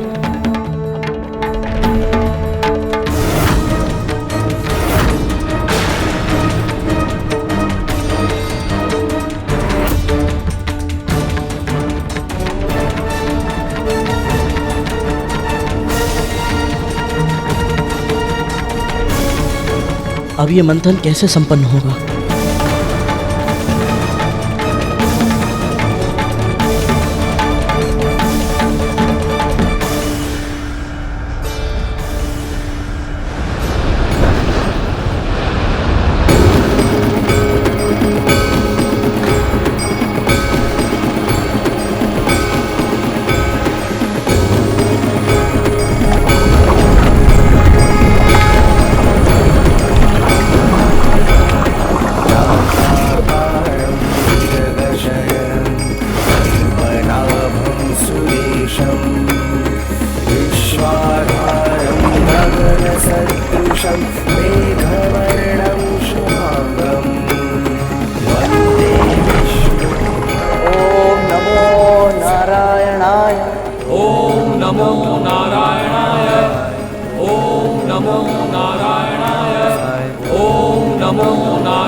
कमठः कंधी मदस्थः करुणा वरुणालय कुलाचल समुद्रता कुंडली इंद्र स्माश्रय कठोर पृष्ठ कुद्र कुलशीकृत सागर कल्याण मूर्ति है क्रतु भुक प्रार्थना धृत विग्रह।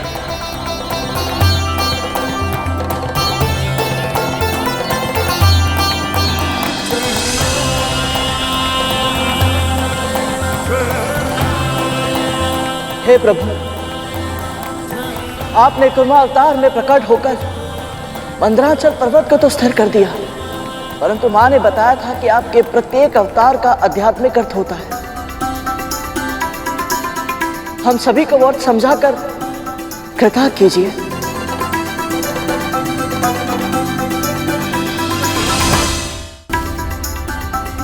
ये प्रश्न तो मेरे मन में भी उठ रहा है प्रभु। तुम दोनों भाइयों की जिज्ञासा एक समान ही है शेष। ये जिज्ञासा केवल शेषनाग और गरुड़ में ही नहीं, मेरे मन में भी है नारायण। और नारद तो इस बात से व्याकुल हो रहे हैं कि उनसे पहले ये प्रश्न किसने पूछ लिया। समुद्र मंथन विचारों के मंथन का प्रतीक है और विचारों को मतने के लिए स्थिर मस्तिष्क की आवश्यकता होती है। ये कूर्म अर्थात कछुआ स्थिरता का प्रतीक है। जब कभी इसके आसपास के वातावरण अशांति छाती है तो ये अपने आवरण के भीतर चला जाता है। उसी प्रकार जब परिस्थितियां प्रतिकूल हो तो हम सभी को अपने भीतर झांकना चाहिए, क्योंकि समस्या कितनी भी बड़ी क्यों ना हो, अपनी अंतरात्मा से उत्तम समाधान और कोई नहीं दे सकता।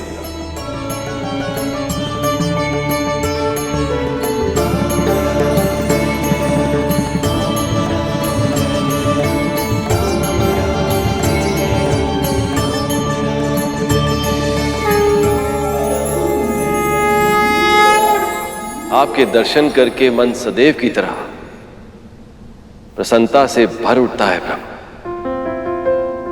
हे नारायण, अब हमें जाना होगा, आज्ञा दीजिए। ब्रह्मदेव,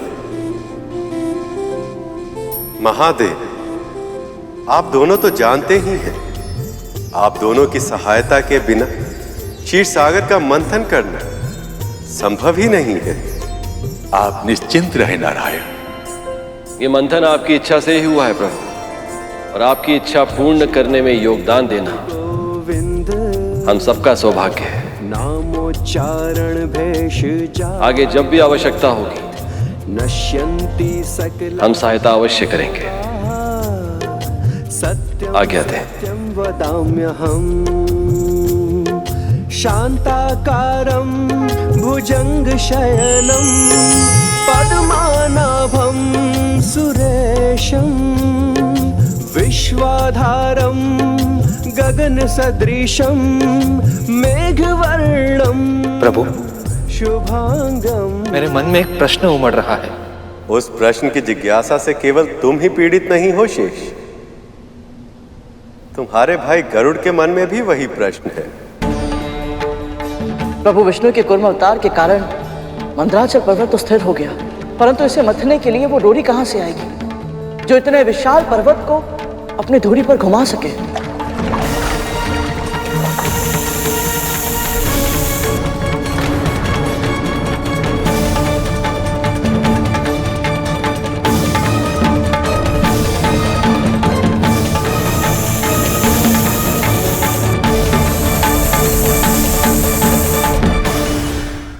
हमें एक ऐसे डोर की आवश्यकता होगी जो इस पर्वत की मथनी को चारों ओर से बांधने के बाद भी इतनी लंबी हो कि हम दोनों ओर से इसके सिरे को पकड़कर खींच सकें। उसमें इतनी शक्ति होनी चाहिए कि बार बार लगातार पर्वत पर घिसने के बाद भी दुर्बल ना हो और ना ही टूटे।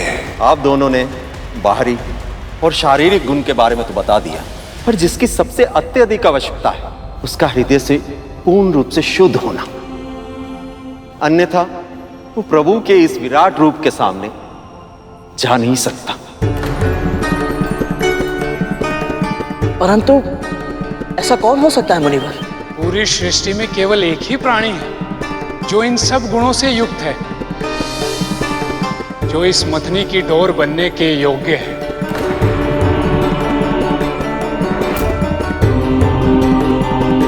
और वो है वासुकी।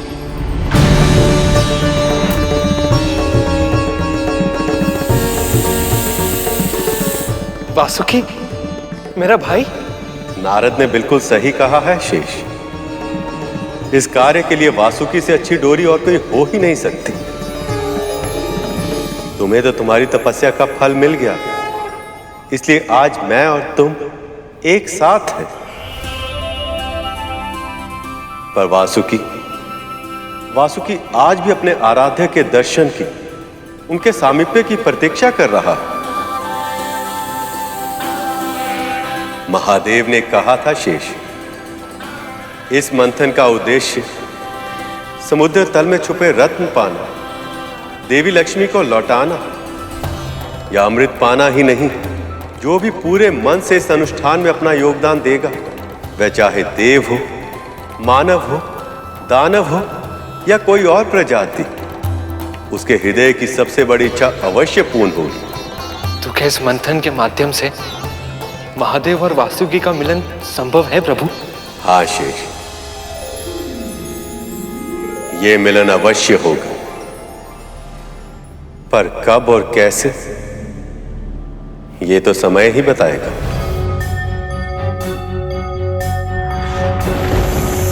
तुम वासुकी कहलाओगे पुत्र। जैसे अनंत को नारायण की सेवा का सौभाग्य मिलेगा, वैसे ही तुम्हें मिलेगी महाकाल शिव की भक्ति।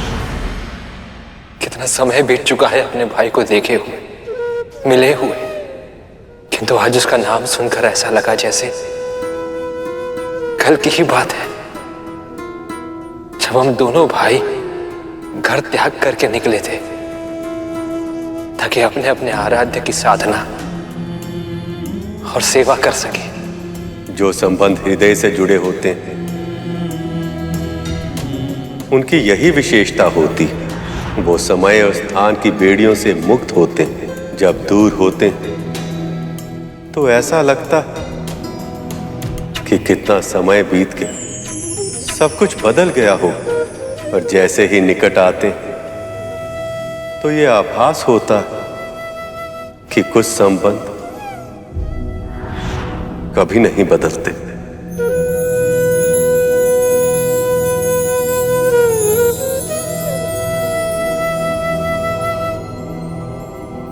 वासुकी ने वर्षों तक महादेव की तपस्या करके इतना तेज और बल अर्जित किया है कि वो इस कार्य को करने के लिए पूरी तरह से उपयुक्त हैं।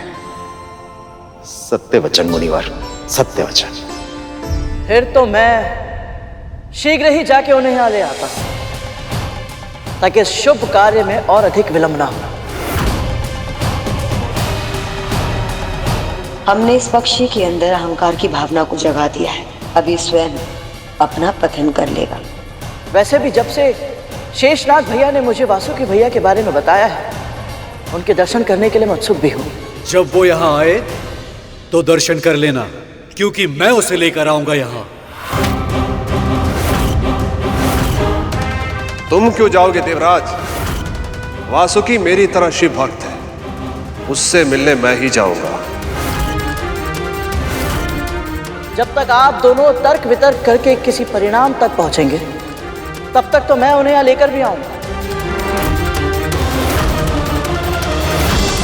ये गरुड़ क्या कर रहा है? इसके स्वर में अब अपने बड़े भाइयों के लिए अपमान उभर कर आ रहा है।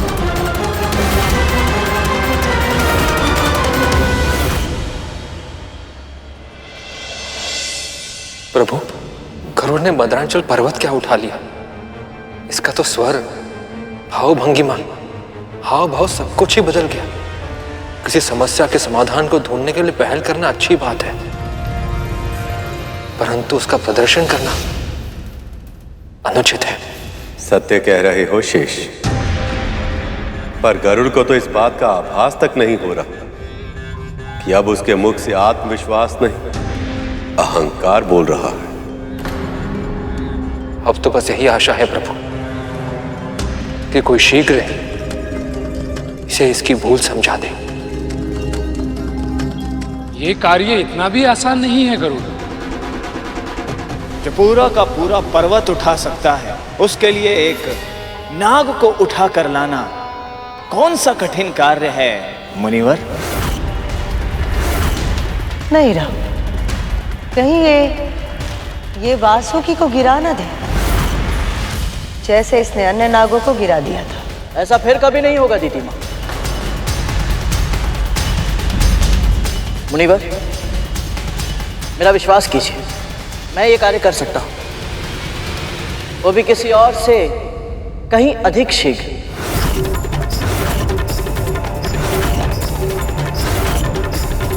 मंदराचल पर्वत को भले ही मैं यहां पर उठा कर लाया, परंतु इसे मथना तो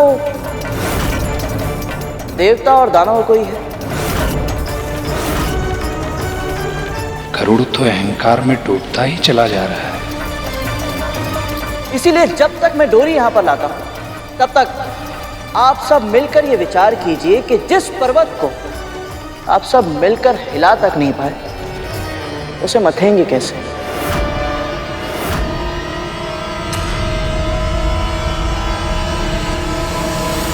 प्रभु, ये गरुड़ अपने भाइयों के साथ कैसा व्यवहार कर रहा है?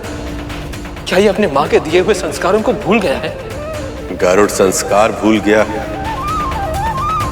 ऐसा कहना अतिशयोक्ति होगी शेष। पर हां, शिष्टाचार अवश्य भूल गया है। ऐसा लग रहा कि अहंकार ने गरुड़ के मन मस्तिष्क को अपने नियंत्रण में कर लिया। वासुकी को आमंत्रित करने से पहले हमें कद्रू की अनुमति लेनी होगी। विमाता कद्रू की अनुमति? और वो क्यों मां? जहां तक मेरी जानकारी है, वासुकी बहुत पहले ही अपना घर छोड़कर जा चुका था। अपनी मां से बहुत दूर जा चुका है वो। पुत्र यदि अपनी मां से दूर जा चुका है या अपना घर छोड़ चुका है, इसका अर्थ ये तो नहीं कि वो अब अपनी मां का पुत्र रहा ही नहीं। समुद्र मंथन के इस महायज्ञ में देवता मेरे आशीर्वाद से और असुर दीति के आशीर्वाद से सम्मिलित हुए हैं। यहाँ तक कि गरुड़ भी अपनी माँ का आशीर्वाद लेकर ही यहाँ आया है, तो हम कद्रू को इस सम्मान से वंचित नहीं कर सकते हैं। आप सही कह रही हैं देवी। माता पिता और गुरु की आज्ञा के बिना किया गया कोई भी कार्य कभी सफल नहीं होता। क्या हुआ गरुड़? अब नहीं जाना तुम्हें अपनी कद्रू माँ के पास? कहीं तुम्हें इस बात का भय तो नहीं कि वो अपने दास की बात ही नहीं मानेंगी?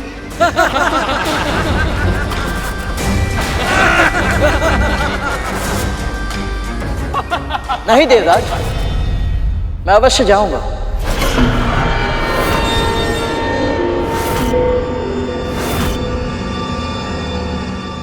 हाँ हाँ, अवश्य जाइए।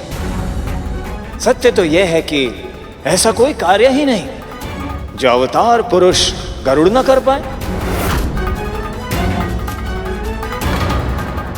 राहु बार बार गरुड़ की प्रशंसा करके उसके अहंकार को बढ़ावा दे रहा है। मुनिवर, गुरुदेव, अदिति माँ, दिति माँ, आज्ञा दीजिए। प्रभु, राहु और दिति माँ ने गरुड़ के अहंकार को चुनौती देकर उसे मेरी माँ के पास तो भेज दिया है, और वो है तो उनका दास ही। इसलिए क्या यह संभव है कि वो वासुकी को आज्ञा देने से मना कर दे? संभव तो है शेष, पर यह देखना भी रोचक होगा कि गरुड़ उनकी ना को हां में कैसे बदलता है। सत्य कहूं शेष,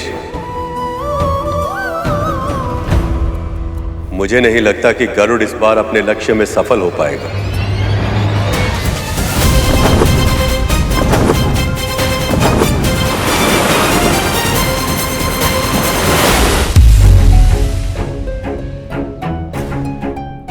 धमाल, हाँ तत्तु, क्या तू भी वही सोच रहा है जो मैं सोच रहा हूँ? हाँ तत्तु, जब से ये बाबा यहाँ आया है, तब से तो पूरे महल का वातावरण ही बदल गया। हाँ हाँ, मैं भी यही सोच रहा हूँ। जब से अपनी आंखों से मैंने चमत्कार देखा है ना, मेरे मन में तो पूरे विचार आने ही बंद हो गए। हाँ, जब मैं माँ को, कालिया भैया और तक्षक भैया को विंता माँ और गरुड़ के विरुद्ध कुछ भी कहते सुनता हूँ, मेरे कानों से तो धुआं ही निकल जाता है। अरे मायावी बाबा है कौन?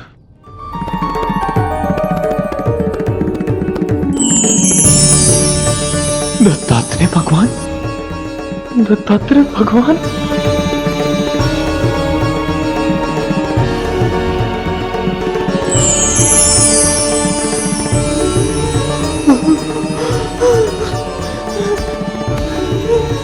प्रणाम बाबा।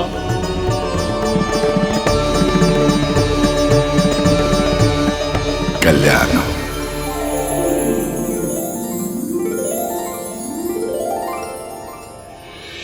ये वास्तविकता है या कल्पना है?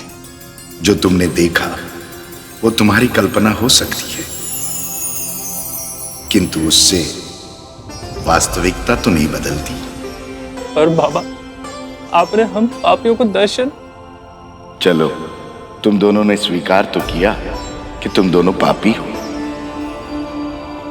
अपने कर्मों को स्वीकार करना ही प्रायश्चित की ओर पहला पग है। तुम दोनों केवल अपने इस जन्म के कर्म देख रहे हो, किंतु मैं तो तुम दोनों के बीते हुए जन्मों का और आने वाले जन्मों का लेखा जोखा देखकर ही दर्शन दे रहा हूं। पर बाबा, अब इस कुटिया में प्रसन्न हूं, बहुत प्रसन्न। तुम दोनों को मेरे सुख की चिंता करने की कोई आवश्यकता नहीं है, किंतु एक बात का स्मरण रहे, मैं कौन हूं ये सत्य न तो तुम्हारी माता जी को और ना ही विद्या को पता चलना चाहिए। मैं जिस उद्देश्य से यहां आया हूं, जब तक वो उद्देश्य पूरा ना हो जाए तब तक ये सत्य तुम दोनों को छुपा कर रखना होगा। जो आज्ञा बाबा।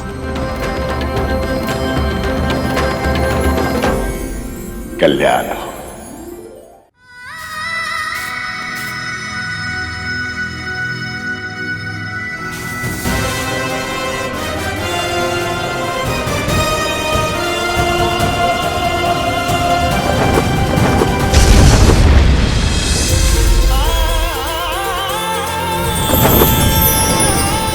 माँ,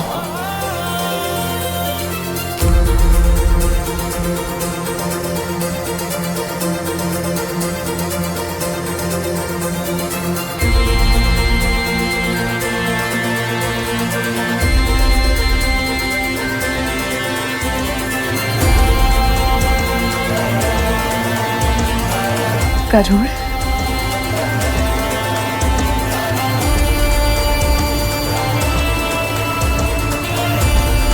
गरुड़, तो इतना बड़ा कब हो गया कि पूरा का पूरा पर्वत ही उठा लिया?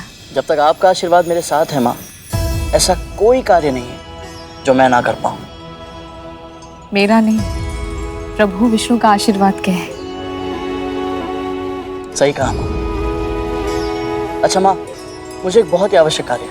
होगा, पर पेट पूजा भी तो आवश्यक है। देख तो सही कितना दुर्बल हो गया है तू। तो चल भोजन कर ले। हाँ, कुछ खा ले। माँ, भोजन करने का भी समय नहीं है। भोजन करेगा तभी तो बुद्धि चलेगी ना। तू चल मेरे साथ, भोजन भी कर ले और बाबा से भी मिल ले। बाबा? गरुड़, तू जिस दिन गया था ना, उसी दिन वन में मुझे एक वृद्ध बाबा मिले थे। दयनीय स्थिति में थे, तन रोग से त्रस्त था, ना भोजन का आसरा था, ना 2 घूंट जल का। इसलिए मैं उन्हें अपने साथ ले आई। फिर तो मुझे इन बाबा से अवश्य ही। दासी! माँ रुकिए, मैं चाहता हूँ। वैसे भी महारानी से मुझे बहुत ही आवश्यक कार्य है। बाबा से बाद में मिल लूंगा। तुझे कद्रू दीदी से क्या कार्य है? ये सब बताने का समय नहीं है माँ, और वहां मेरी प्रतीक्षा हो रही होगी। और ये कार्य करके मुझे उन सबको सिद्ध करना है कि मैं कुछ भी कर सकता हूँ। चलता हूँ।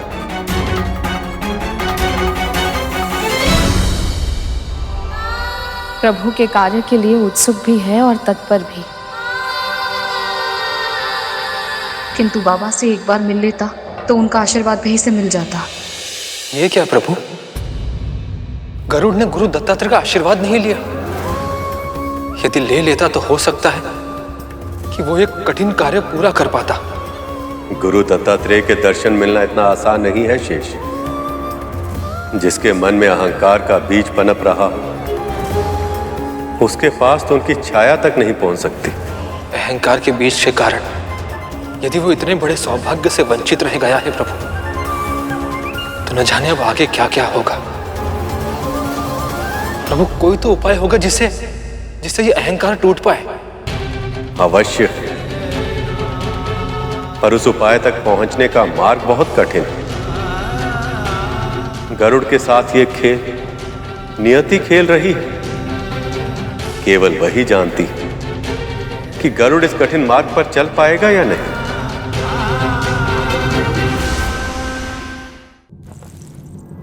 महारानी, प्रभु के कुर्मा अवतार के कारण मथनी तो स्थिर हो गई, परंतु मथनी को घुमाने के लिए एक डोर की आवश्यकता है। और सभी को यही लगता है कि इस कार्य के लिए वासुकी भैया से अधिक उपयुक्त और कोई नहीं है। वही क्यों? ये कार्य तो मैं भी कर सकता हूं। और मैं भी। इन्हें कैसे बताऊं कि ये दोनों इतने शुभ कार्य के लिए योग्य नहीं है। क्षमा चाहता हूं, परंतु मथनी की डोर बनने के लिए जब तब व्रत से अर्जित की गई शक्तियां भी आवश्यक है और मन से शुद्ध होना भी अनिवार्य है।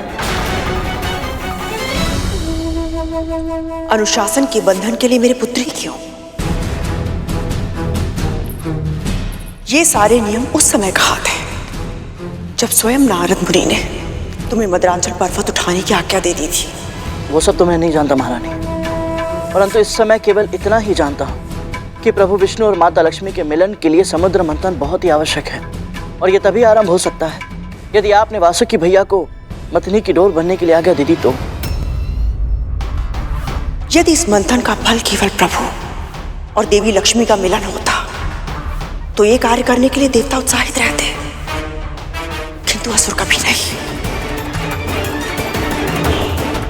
अवश्य ही किसी लाभ का लोभ उन्हें वहां खींच रहा है। क्या है वह?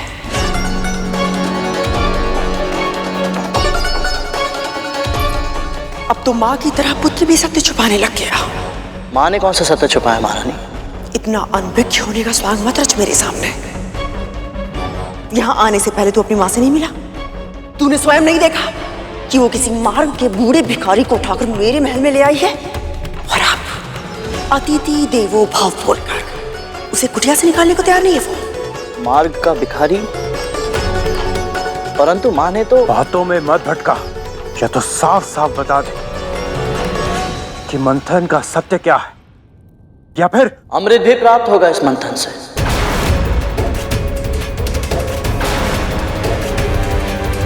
समुद्र मंथन में एक ऐसी वस्तु भी उत्पन्न होगी जिसकी शक्ति संजीवनी विद्या से भी अधिक होगी। ऐसी कौन सी वस्तु है ये?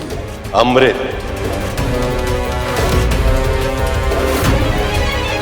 समुद्र मंथन से एक ऐसी वस्तु प्रकट होगी जो किसी और उपाय से पाना असंभव है, और वो है अमृत। तो इसलिए देवता और असुर मिलकर मंथन करना चाहते हैं ताकि अमर हो सके, और मेरे पुत्र इस अवसर से क्यों वंचित रह जाए? इस अमृत पर केवल मेरे पुत्रों का अधिकार है जिसे मैं प्राप्त करके रहूंगी।